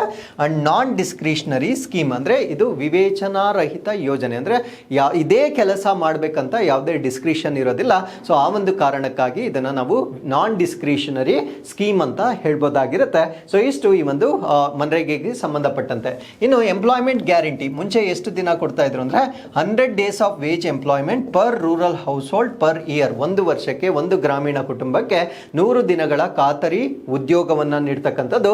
ಅನ್ಸ್ಕಿಲ್ಡ್ ಮ್ಯಾನ್ಯುಯಲ್ ವರ್ಕೇ ಇರುತ್ತೆ, ಕೌಶಲ್ಯ ರಹಿತ ಕೈಯಿಂದ ಮಾಡ್ತಕ್ಕಂಥ ಒಂದು ಕೆಲಸವನ್ನ ಈ ಒಂದು ಯೋಜನೆಯಲ್ಲಿ ನೀಡಬೇಕಾಗಿರುತ್ತೆ. So employment to be provided within 15 days, ಅಂದ್ರೆ ಅವ್ರು ಅಪ್ಲೈ ಮಾಡಿದ 15 ದಿನಗಳಲ್ಲಿ ಉದ್ಯೋಗವನ್ನ ಅವರಿಗೆ ನೀಡಬೇಕಾಗಿರುತ್ತೆ. Unemployment allowance if work not provided, 15 ದಿನಗಳಲ್ಲಿ ನಾವು ಅವರಿಗೆ ಉದ್ಯೋಗವನ್ನ ನೀಡದಿದ್ರು ಕೂಡ ಅವರಿಗೆ ದಿನಕೂಲಿಯನ್ನ ಕಡ್ಡಾಯವಾಗಿ ನೀಡಲೇಬೇಕಾಗಿರುತ್ತೆ. ಸೊ ಇದಕ್ಕೆ ನಾವು ಇದನ್ನ ಖಾತರಿ ಯೋಜನೆ ಅಥವಾ ಗ್ಯಾರಂಟಿ ಸ್ಕೀಮ್ ಅಂತ ಹೇಳ್ತಕ್ಕಂಥದ್ದು. ಹಾಗಿದ್ರೆ ಇದರ ಬೆನಿಫಿಷಿಯರೀಸ್ ಯಾರು, ಫಲಾನುಭವಿಗಳು ಯಾರಿದ್ರು ಅಂದ್ರೆ, ಆಬ್ವಿಯಸ್ಲಿ ರೂರಲ್ ಹೌಸ್ ಹೋಲ್ಡ್ಸ್, ಗ್ರಾಮೀಣ ಕುಟುಂಬಸ್ಥರು. Adult members willing to do unskilled manual labour, ಅಂದ್ರೆ ಕೌಶಲ್ಯ ರಹಿತ ದೈಹಿಕ ಶ್ರಮವನ್ನು ಮಾಡಲು ಸಿದ್ಧರಿರ್ತಕ್ಕಂಥ ವಯಸ್ಕ ಸದಸ್ಯರು ಈ ಒಂದು ಯೋಜನೆಯ ಫಲಾನುಭವಿಗಳಾಗಿರ್ತಾರೆ. ಅದರ ಜೊತೆಗೆ job card issued per house hold, ಪ್ರತಿ ಕುಟುಂಬಕ್ಕೆ ಒಂದು ಜಾಬ್ ಕಾರ್ಡ್ ಅಂತ ನೀಡಲಾಗ್ತಾ ಇತ್ತು. 1/3 ಪಾರ್ಟಿಸಿಪೇಷನ್ ರಿಸರ್ವ್ಡ್ ಫಾರ್ ವಿಮೆನ್, ಅಂದ್ರೆ 1/3 ಭಾಗದಷ್ಟು ಭಾಗವಹಿಸುವಿಕೆ ಕಂಪಲ್ಸರಿ, ಮಹಿಳೆಯರು ಇದರಲ್ಲಿ ಕಡ್ಡಾಯವಾಗಿ ಪಾರ್ಟಿಸಿಪೇಟ್ ಮಾಡಬೇಕಾಗಿತ್ತು. ಇನ್ನು ವೇಜಸ್ ಮತ್ತೆ ಪೇಮೆಂಟ್ಗೆ ಬಂದಾಗ, wages link to notified minimum wage, ಅಂದ್ರೆ ಅಧಿಸೂಚಿತ ಕನಿಷ್ಠ ವೇತನ ಏನಿರುತ್ತೆ ಅದಕ್ಕೆ ಸಂಬಂಧಿಸಿದಂತೆ ವೇತನವನ್ನ ನೀಡಬೇಕಾಗಿತ್ತು. ಸೊ ಸ್ಟೇಟ್ ಗೌರ್ಮೆಂಟ್ ಇದಕ್ಕೆ ಅಡಿಷನಲ್ ಆಗಿ ಆಡ್ ಮಾಡಿ ಕೂಡ ವೇತನವನ್ನ ನೀಡತಕ್ಕಂತ ಒಂದು ಅವಕಾಶವನ್ನ ನೀಡಲಾಗಿತ್ತು. Equal wages for men and women, ಪುರುಷ ಮತ್ತು ಮಹಿಳೆಯರಿಗೆ ಸಮಾನವಾದ ವೇತನವನ್ನ ಈ ಒಂದು ಯೋಜನೆ ಅಡಿಯಲ್ಲಿ ನೀಡಲಾಗ್ತಾ ಇತ್ತು. ಸೊ ಈ ಒಂದು ಯೋಜನೆಯ ಹಣವನ್ನ ಬ್ಯಾಂಕ್ ಅಥವಾ ಪೋಸ್ಟ್ ಆಫೀಸ್ ಅಕೌಂಟ್ಗಳ ಮುಖಾಂತರ ಅವರಿಗೆ ನೀಡಲಾಗ್ತಾ ಇತ್ತು. ಕಂಪೆನ್ಸೇಷನ್ ಫಾರ್ ಡಿಲೇಡ್ ಪೇಮೆಂಟ್ಸ್, ಅಂದರೆ ಏನಾದರೂ ವಿಳಂಬವಾದರೆ ಅದಕ್ಕೆ ಕಂಪೆನ್ಸೇಷನ್ ಹಾಕಿ, ಅಂದರೆ ಸ್ವಲ್ಪ ಎಕ್ಸ್ಟ್ರಾ ಅಮೌಂಟನ್ನು ಸೇರಿಸಿ ಅವರಿಗೆ ಕೊಡ್ತಕ್ಕಂಥದ್ದು ಕಡ್ಡಾಯವಾಗಿರುತ್ತೆ. ಇಷ್ಟು ನಾವು ಮನ್ರೇಗಾಗೆ ಸಂಬಂಧಪಟ್ಟಂತೆ ಗೊತ್ತಿರಬೇಕಾಗಿರುತ್ತೆ. So with this let's get into question number 5. ಭಾರತದ ಮೊದಲ ವನ್ಯಜೀವಿ ಸುರಕ್ಷಿತ ರಸ್ತೆಯನ್ನು ಯಾವ ರಾಷ್ಟ್ರೀಯ ಹೆದ್ದಾರಿಯಲ್ಲಿ ಅಭಿವೃದ್ಧಿಪಡಿಸಲಾಗಿದೆ? India's first wild life safe road has been developed on which national highway? ಈ ಪ್ರಶ್ನೆಗೆ ಸರಿಯಾದ ಉತ್ತರ ನ್ಯಾಷನಲ್ ಹೈವೇ 45 ಅಲ್ಲಿ ಈ ಅನಿಮಲ್ಸ್ಗೆ ಸೇಫ್ ಆಗಿರ್ತಕ್ಕಂಥ ಒಂದು ರಸ್ತೆಯನ್ನು ನಿರ್ಮಾಣ ಮಾಡಲಾಗಿರುತ್ತೆ. ಸೊ ಇಲ್ಲಿ ನೀವು ಚಿತ್ರದಲ್ಲಿ ನೋಡ್ಬೋದಾಗಿರುತ್ತೆ, ಈ ರೆಡ್ ಪ್ಯಾಚಸ್ ಏನಿರುತ್ತೆ ಈ ರಸ್ತೆಯನ್ನು ನಾವೆಲ್ಲೂ ಕೂಡ ಇಂಡಿಯಾದಲ್ಲಿ ನೋಡಿರೋದಿಲ್ಲ. ಸೊ ಇದು ಪ್ರಪ್ರಥಮ ಬಾರಿಗೆ ಪ್ರಾಣಿಗಳು ಹೆಚ್ಚಾಗಿ ಮೂವ್ ಆಗ್ತಕ್ಕಂಥ ಒಂದು ಪ್ರದೇಶಗಳೇನಿರುತ್ತೆ ಅಲ್ಲಿ ನಿರ್ಮಾಣ ಮಾಡಿರ್ತಕ್ಕಂಥ ಭಾರತ ದೇಶದ ಮೊದಲ ರಸ್ತೆ ಆಗಿರುತ್ತೆ. ಸೊ ಈ ಒಂದು ರಸ್ತೆಯಲ್ಲಿ ಚಲಿಸುವಾಗ ವಾಹನ ಅತಿ ವೇಗದಲ್ಲಿ ಚಲಿಸಲಿಕ್ಕೆ ಆಗೋದಿಲ್ಲ. ಆಗ ಪ್ರಾಣಿಗಳಿದ್ದರೆ ನಿಧಾನಗತಿಯಲ್ಲಿ ಮೂವ್ ಆಗೋದ್ರಿಂದ ಪ್ರಾಣಿಗಳ ಜೀವಕ್ಕೆ ಇರ್ತಕ್ಕಂಥ ಒಂದು ಅಪಾಯವನ್ನ ಕಡಿಮೆ ಮಾಡ್ತಕ್ಕಂಥ ಒಂದು ರಸ್ತೆಯನ್ನ ಈಗ ಡೆವಲಪ್ ಮಾಡಲಾಗಿರುತ್ತೆ. ಸೊ ಇದು national highway authority of India, Bharat ದೇಶದ ರಾಷ್ಟ್ರೀಯ ಹೆದ್ದಾರಿ ಪ್ರಾಧಿಕಾರ ನಿರ್ಮಾಣ ಮಾಡಿರ್ತಕ್ಕಂಥ ರಸ್ತೆ ಆಗಿರುತ್ತೆ. So initiative under sustainable infrastructure development, ಸುಸ್ಥಿರ ಮೂಲಸೌಕರ್ಯ ಅಭಿವೃದ್ಧಿಯ ಅಡಿಯಲ್ಲಿ ಮಾಡಿರ್ತಕ್ಕಂಥ ಒಂದು ಉಪಕ್ರಮ ಇದಾಗಿರುತ್ತೆ. ಸೊ ಇದರ ಲೊಕೇಶನ್ ನಾವು ನೋಡೋದಾದ್ರೆ NH45 passing through a forest corridor, ಅರಣ್ಯ ಕಾರಿಡಾರ್ನ ಮುಖಾಂತರ ಹಾದು ಹೋಗ್ತಕ್ಕಂಥ ರಾಷ್ಟ್ರೀಯ ಹೆದ್ದಾರಿ 45ರಲ್ಲಿ ಇದನ್ನ ನಿರ್ಮಾಣ ಮಾಡಲಾಗಿರುತ್ತೆ. ಸೊ ಇದು ಯಾವ ಸ್ಟೇಟ್ ಅಲ್ಲಿ ಇದೆ ಅಂದ್ರೆ ಮಧ್ಯಪ್ರದೇಶದಲ್ಲಿದೆ, ಅದು ಗೊತ್ತಿರಬೇಕಾಗಿರುತ್ತೆ.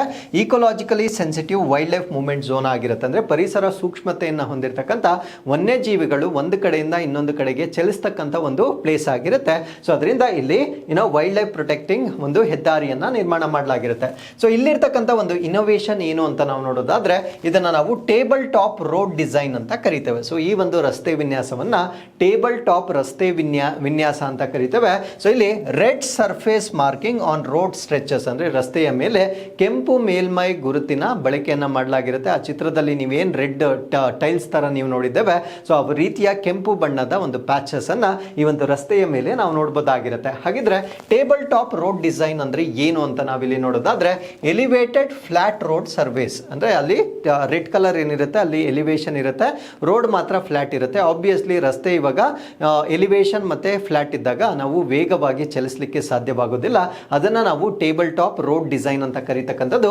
Forces vehicle to slow down naturally, ಸ್ವಾಭಾವಿಕವಾಗಿ ವೆಹಿಕಲ್ ಅಂತಕ್ಕಂಥದ್ದು ನಿಧಾನಗತಿಯಲ್ಲಿ ಮೂವ್ ಆಗ್ತಕ್ಕಂಥದ್ದು. Acts as traffic calming measure, ಅಂದ್ರೆ ಆ ಒಂದು ಸಂಚಾರ ದಟ್ಟಣೆ ಏನಿರುತ್ತೆ ಸೊ ಅದನ್ನ ಅಥವಾ ಸಂಚಾರದ ವೇಗ ಏನಿರುತ್ತೆ ಅದನ್ನ ಶಾಂತಗೊಳಿಸ್ತಕ್ಕಂಥ ಒಂದು ಕ್ರಮವಾಗಿ ಇದನ್ನ ಪ್ರಾರಂಭ ಮಾಡಲಾಗಿರುತ್ತೆ.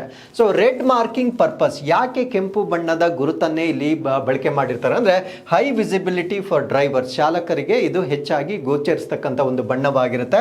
Visual alert of wildlife crossing zone, ಅಂದ್ರೆ ವನ್ಯಜೀವಿ ದಾಟುವ ವಲಯದ ಒಂದು ಎಚ್ಚರಿಕೆಯನ್ನ ನೀಡತಕ್ಕಂಥದ್ದು ಇದರ ಉದ್ದೇಶವಾಗಿರುತ್ತೆ. Psychological cue to reduce speed, ಅಂದ್ರೆ ವೇಗ, ಆಬ್ವಿಯಸ್ಲಿ ನಾವು ಕೆಂಪು ಬಣ್ಣ ನೋಡಿದ ಕೂಡಲೇ ವೇಗವನ್ನ ಕಡಿಮೆ ಮಾಡ್ತಕ್ಕಂಥದ್ದು ಒಂದು ಸೈಕಲಾಜಿಕಲಿ ನಮಗೆ ಗೊತ್ತಿರತಕ್ಕಂಥ ವಿಷಯವಾಗಿರುತ್ತೆ. ಸೊ ಆ ಒಂದು ಕಾರಣದಿಂದ ಇಲ್ಲಿ ಕೆಂಪು ಬಣ್ಣದ ಪ್ಯಾಚಸ್ ಅನ್ನೇ ಬಳಕೆ ಮಾಡಲಾಗಿರುತ್ತೆ. So Vijay Diwas 2025, so this is the remembering India's historic 1971 victory, 1971ರ ವಿಜಯವನ್ನ ಸ್ಮರಿಸುವ ದಿನವನ್ನ ನಾವು ವಿಜಯ್ ದಿವಸ್ ಅಂತ ಹೇಳ್ತೇವೆ. ಇದನ್ನ ಪ್ರತಿ ವರ್ಷ 16ನೇ ಡಿಸೆಂಬರ್ ನಾವು ಸೆಲೆಬ್ರೇಟ್ ಮಾಡ್ತಕ್ಕಂಥದ್ದು. ಸೊ ಈ ಒಂದು ದಿನವನ್ನ ನಾವು ವಿಕ್ಟರಿ ಆಫ್ ಇಂಡಿಯಾ ಅಂತ ಹೇಳ್ತೇವೆ. 1971ರಲ್ಲಿ ಭಾರತ ಪಾಕಿಸ್ತಾನವನ್ನ ಯುದ್ಧದಲ್ಲಿ ಮಣಿಸಿರ್ತಕ್ಕಂಥ ಒಂದು ದಿನವಾಗಿರುತ್ತೆ. ಸೊ ಈ ದಿನ ಎಕ್ಸಾಕ್ಟ್ಲಿ 16ನೇ ಡಿಸೆಂಬರ್ 1971 ಆಗಿರುತ್ತೆ. ಸೊ ಈ ಒಂದು ದಿನ 54 ವರ್ಷಗಳನ್ನು ನಾವು 2025ಕ್ಕೆ ಇದು 54 ವರ್ಷಗಳನ್ನು ಕಂಪ್ಲೀಟ್ ಮಾಡಿರುತ್ತೆ. ಸೊ ಇದರ ಹಿಸ್ಟರಿಯನ್ನು ನಾವು ನೋಡೋದಾದ್ರೆ it was crisis in East Pakistan. ಮುಂಚೆ ಇದನ್ನ ಈಸ್ಟ್ ಪಾಕಿಸ್ತಾನ್ ಅಂತ ಕರಿತಾ ಇದ್ರು, ಈಗ ಬಾಂಗ್ಲಾದೇಶ ಅಂತ ಅದು ಸಪರೇಟ್ ಆಗಿರುತ್ತೆ. ಸೊ ಈ ಒಂದು ಯುದ್ಧ ಪೂರ್ವ ಪಾಕಿಸ್ತಾನದಲ್ಲಿ ಇದ್ದಂತಹ ಬಿಕ್ಕಟ್ಟನ್ನ ನಿವಾರಿಸತಕ್ಕಂಥ ಒಂದು ಯುದ್ಧವಾಗಿರುತ್ತೆ. Refugee influx into India. So ಈ ಒಂದು ಕಾರಣದಿಂದ ಭಾರತ ದೇಶಕ್ಕೆ ತುಂಬಾ ನಿರಾಶ್ರಿತರು ಆ ಒಂದು ಭಾಗದಿಂದ, ಯಾಕಂದ್ರೆ ಅಲ್ಲಿ ಬಿಕ್ಕಟ್ಟು ಇದ್ದ ಕಾರಣದಿಂದ ಭಾರತ ದೇಶಕ್ಕೂ ಇದು ಸಮಸ್ಯೆ ಆಗಿತ್ತು. ತುಂಬಾ ಜನ ನಿರಾಶ್ರಿತರು ನಮ್ಮ ಭಾರತ ದೇಶಕ್ಕೆ ವಲಸೆಯನ್ನ ಬರ್ತಾ ಇದ್ರು. So human right violation by Pakistani forces, ಅಂದ್ರೆ ಪಾಕಿಸ್ತಾನಿ ಪಡೆಗಳಿಂದ ಮಾನವ ಹಕ್ಕುಗಳ ಉಲ್ಲಂಘನೆ ಹೆಚ್ಚಾಗಿದ್ದ ಕಾರಣದಿಂದ ನಡೆದಿರ್ತಕ್ಕಂಥ ಒಂದು ಯುದ್ಧ ಆಗಿರುತ್ತೆ. ಸೊ ಇದು 13 ದಿನಗಳ ಕಾಲ ನಡೆದಿರ್ತಕ್ಕಂಥ ಯುದ್ಧವಾಗಿರುತ್ತೆ. 3rd ಇಂದ 16th ಡಿಸೆಂಬರ್ ವರೆಗೂ ನಡೆದಿರ್ತಕ್ಕಂಥ ಒಂದು ವಾರ್ ಆಗಿರುತ್ತೆ. One of the shortest wars in the history, ಅಂದ್ರೆ ನಮ್ಮ ಇತಿಹಾಸದಲ್ಲಿಯೇ ಅತ್ಯಂತ ಕಡಿಮೆ ಅವಧಿಯ ಒಂದು ಯುದ್ಧವಾಗಿ ನಾವು ಇದನ್ನ ನೋಡಬಹುದಾಗಿರುತ್ತೆ. Fought on eastern and western fronts, ಪೂರ್ವ ಮತ್ತೆ ಪಶ್ಚಿಮ ಒಂದು ಫ್ರಂಟ್ಸ್ ಅಥವಾ ರಂಗಗಳಲ್ಲಿ ಆಗಿರ್ತಕ್ಕಂಥ ಒಂದು ಯುದ್ಧವಾಗಿ ನಾವು ಇದನ್ನ ನೋಡಬಹುದಾಗಿರುತ್ತೆ. ಸೊ ಕೀ ಮಿಲಿಟರಿ ಇವೆಂಟ್ ಏನು ಅಂತ ನಾವು ನೋಡೋದಾದ್ರೆ surrender of Pakistani forces in ಢಾಕಾದಲ್ಲಿ ಪಾಕಿಸ್ತಾನಿ ಪಡೆಗಳು ಈ ಯುದ್ಧದ ನಂತರ ನಮ್ಮ ಭಾರತೀಯ ಸೇನೆಗೆ ಅವರು ಶರಣಾಗತರಾಗಿರ್ತಾರೆ. Around 93,000 Pakistani soldiers surrender. 93,000 Pakistani ಸೈನಿಕರು ನಮ್ಮ ಭಾರತ ದೇಶದ ಮುಂದೆ ಶರಣಾಗತಿಯನ್ನ ಹೊಂದಿರತಕ್ಕಂಥ ಒಂದು ಯುದ್ಧವಾಗಿರುತ್ತೆ. Largest military surrender after world war II, ವಿಶ್ವ ಸಮರ 2ರ ನಂತರ ಇದೇ ಅತ್ಯಂತ ಬೃಹತ್ ಮಟ್ಟದ ಒಂದು ಶರಣಾಗತಿಯಾಗಿ ನಾವು ಈ ಒಂದು ಯುದ್ಧವನ್ನ ನೋಡಬಹುದಾಗಿರುತ್ತೆ. ಸೊ ಈ ಯುದ್ಧದ ಸಮಯದಲ್ಲಿ ನಮ್ಮ ಭಾರತ ದೇಶದ ಪ್ರಧಾನ ಮಂತ್ರಿಗಳು ಅಥವಾ ಪ್ರೈಮ್ ಮಿನಿಸ್ಟರ್ ಇಂದಿರಾ ಗಾಂಧಿ ಅವರು ಆಗಿರ್ತಾರೆ. ಇಂಡಿಯನ್ ಆರ್ಮಿ ಚೀಫ್ ಯಾರಾಗಿರ್ತಾರೆ ಅಂದ್ರೆ ಜನರಲ್ ಸ್ಯಾಮ್ ಮಾಣೆಕ್ ಶಾ ಅವರು ನಮ್ಮ ಭಾರತೀಯ ಸೇನೆಯ ಮುಖ್ಯಸ್ಥರಾಗಿ ಕಾರ್ಯವನ್ನು ನಿರ್ವಹಿಸಿರ್ತಾರೆ. ಸೊ ಈಸ್ಟರ್ನ್ ಕಮಾಂಡ್ ಅಥವಾ ಪೂರ್ವ command lieutenant general Jagadish Singh Arora ಅವರ ನೇತೃತ್ವದಲ್ಲಿ ಇರುತ್ತೆ. ಸೊ ಇದರ ಔಟ್ಕಮ್ ಅಥವಾ ಫಲಿತಾಂಶ ಏನು ಅಂದ್ರೆ ಡಿಸಿಸಿವ್ ಇಂಡಿಯನ್ ಮಿಲಿಟರಿ ವಿಕ್ಟರಿ, ಅಂದ್ರೆ ನಮ್ಮ ಭಾರತ ದೇಶದ ಮಿಲಿಟರಿಯ ಒಂದು ನಿರ್ಣಾಯಕ ವಿಜಯವಾಗಿ ನಾವು ಇದನ್ನ ನೋಡಬಹುದಾಗಿರುತ್ತೆ. So end of the war on 16 December 1971, 1971 16ನೇ ಡಿಸೆಂಬರ್ನಂದು ಈ ಒಂದು ಯುದ್ಧ ಅಂತ್ಯಗೊಳ್ಳುತ್ತೆ. ಹಾಗಿದ್ರೆ ಸೊ ಈ ಒಂದು ಯುದ್ಧದ ನಂತರ ಬಾಂಗ್ಲಾದೇಶವಾಗಿ ಒಂದು ಹೊಸ ರಾಷ್ಟ್ರ ಹುಟ್ಟಿಕೊಳ್ಳುತ್ತೆ. ಸೊ ಕ್ರಿಯೇಟ್ಸ್ ಇಂಡಿಪೆಂಡೆಂಟ್ ಬಾಂಗ್ಲಾದೇಶ್, ಸ್ವತಂತ್ರ ಬಾಂಗ್ಲಾದೇಶವನ್ನ ಕ್ರಿಯೇಟ್ ಮಾಡಿರ್ತಕ್ಕಂಥ ಯುದ್ಧವಾಗಿರುತ್ತೆ. ಲಿಬರೇಷನ್ ಆಫ್ ಈಸ್ಟ್ ಪಾಕಿಸ್ತಾನ್, ಮುಂಚೆ ಈಸ್ಟ್ ಪಾಕಿಸ್ತಾನ್ ಅಥವಾ ಪೂರ್ವ ಪಾಕಿಸ್ತಾನ ಅಂತ ಏನು ಕರೀತಾ ಇದ್ರು ಅದು ಬಾಂಗ್ಲಾದೇಶವಾಗಿ ವಿಮೋಚನೆಗೊಂಡಿರ್ತಕ್ಕಂಥ ಯುದ್ಧವಾಗಿರುತ್ತೆ. ಸ್ಟ್ರೆಂಥನ್ಡ್ ಇಂಡಿಯಾ ಬಾಂಗ್ಲಾದೇಶ್ ರಿಲೇಷನ್, ಭಾರತ ಮತ್ತು ಬಾಂಗ್ಲಾದೇಶದ ನಡುವಿನ ಸಂಬಂಧ ಹೆಚ್ಚಾಗಿರುತ್ತೆ. ನೋಡಿ ಇಲ್ಲಿ ನಾವು ಇತಿಹಾಸವನ್ನು ನೋಡಿದಾಗ ಬಾಂಗ್ಲಾದೇಶ ರಚನೆ ಆಗ್ಲಿಕ್ಕೆ ನಮ್ಮ ಭಾರತ ದೇಶದ ಬೆಂಬಲ ಕೊಟ್ಟಿರುತ್ತೆ. ಈಗ ಅದೇ ಬಾಂಗ್ಲಾದೇಶದಲ್ಲಿ ಮೈನಾರಿಟೀಸ್ ಆಗಿರ್ತಕ್ಕಂಥ ಹಿಂದೂಸ್ಗಳ ಮೇಲೆ ಅಟ್ರಾಸಿಟಿಗಳನ್ನ ನೋಡ್ತಾ ಇರ್ತಕ್ಕಂಥ ಒಂದು ದೇಶವಾಗಿ ನಾವು ಇದನ್ನ ನೋಡ್ಬೋದಾಗಿರುತ್ತೆ. ಶಿಖರ್ ಧವನ್ ತಮ್ಮ ಆಟೋಬಯೋಗ್ರಫಿಯನ್ನ, ಕ್ರಿಕೆಟ್ ಪ್ಲೇಯರ್ ಆಗಿರ್ತಕ್ಕಂಥ ಶಿಖರ್ ಧವನ್ ತಮ್ಮ ಆತ್ಮಚರಿತ್ರೆಯನ್ನ ಅನಾವರಣಗೊಳಿಸಿರ್ತಾರೆ. ಆ ಪುಸ್ತಕದ ಹೆಸರನ್ನ ನಮ್ಮ ಎಕ್ಸಾಮ್ ಅಲ್ಲಿ ಕೇಳ್ತಕ್ಕಂಥ ಸಾಧ್ಯತೆ ಇರುತ್ತೆ. ಸೊ ಈ ಪುಸ್ತಕವನ್ನ ಬರೆದಿರ್ತಕ್ಕಂಥವರು ಶಿಖರ್ ಧವನ್, ಅದಕ್ಕೆ ಆಟೋಬಯೋಗ್ರಫಿ ಅಂತ ಕರಿತೇವೆ. ಬೇರೆಯವ್ರು ಬರೆದಿದ್ರೆ ನಾವು ಬಯೋಗ್ರಫಿ ಅಂತ ಕರಿತಾ ಇದ್ವಿ. ತಮ್ಮ ಒಂದು ಜೀವನ ಚರಿತ್ರೆಯನ್ನ ಅವರೇ ಬರ್ಕೊಂಡಿರೋದ್ರಿಂದ ಇದನ್ನ ಆತ್ಮಚರಿತ್ರೆ ಅಥವಾ ಆಟೋಬಯೋಗ್ರಫಿ ಅಂತ ಹೇಳ್ತೇವೆ. ಸೊ ಇವರು ಇಂಡಿಯನ್ ಇಂಟರ್ನ್ಯಾಷನಲ್ ಕ್ರಿಕೆಟರ್ ಆಗಿದ್ದರು. ರಿನೌಂಡ್ ಓಪನಿಂಗ್ ಬ್ಯಾಟ್ಸ್ಮನ್ ಅಥವಾ ಖ್ಯಾತ ಆರಂಭಿಕ ಬ್ಯಾಟ್ಸ್ಮನ್ ಕೂಡ ಇವರಾಗಿರ್ತಾರೆ. ಸೊ ಈ ಒಂದು ಪುಸ್ತಕದ ಟೈಟಲ್ ನಮಗೆ ಕೇಳ್ತಾರೆ, the one cricket my life and more. One, so ಒಂದು ಅನ್ಬಾರ್ದು, ಒನ್ ಕ್ರಿಕೆಟ್ ನನ್ನ ಜೀವನ ಮತ್ತು ಇನ್ನಷ್ಟು ಅಂತಕ್ಕಂಥದ್ದು ಇದರ ಒಂದು ಶೀರ್ಷಿಕೆ ಆಗಿರುತ್ತೆ. ಇದು ಆಟೋಬಯೋಗ್ರಫಿ ಅಥವಾ ಆತ್ಮಚರಿತ್ರೆಯಾಗಿ ನಾವು ನೋಡ್ಬೋದಾಗಿರುತ್ತೆ. ಸೊ ಇಲ್ಲಿಗೆ ಈ ಒಂದು ದಿನಾಂಕದ ಎಲ್ಲ ಪ್ರಚಲಿತ ಘಟನೆಗಳು ಕಂಪ್ಲೀಟ್ ಆಗಿರುತ್ತೆ. So with this we have come to inquest challenge number 1044. So this is question number 1 and this is question number 2. So ಎರಡು ಪ್ರಶ್ನೆಗಳಿಗೆ ಉತ್ತರಗಳನ್ನು ನೀವು ಕಮೆಂಟ್ಸಲ್ಲಿ ತಿಳಿಸ್ಬೋದಾಗಿರುತ್ತೆ. ಸೊ ಮತ್ತೊಮ್ಮೆ ನಾನು ಮುಂದಿನ ಅಪ್ಡೇಟ್ಸ್ನೊಂದಿಗೆ ನಿಮ್ಮನ್ನು ಭೇಟಿ ಆಗ್ತೇನೆ. ಸೊ ಅಲ್ಲಿಯವರೆಗೂ keep reading, take care of yourselves, and thank you very much for watching this.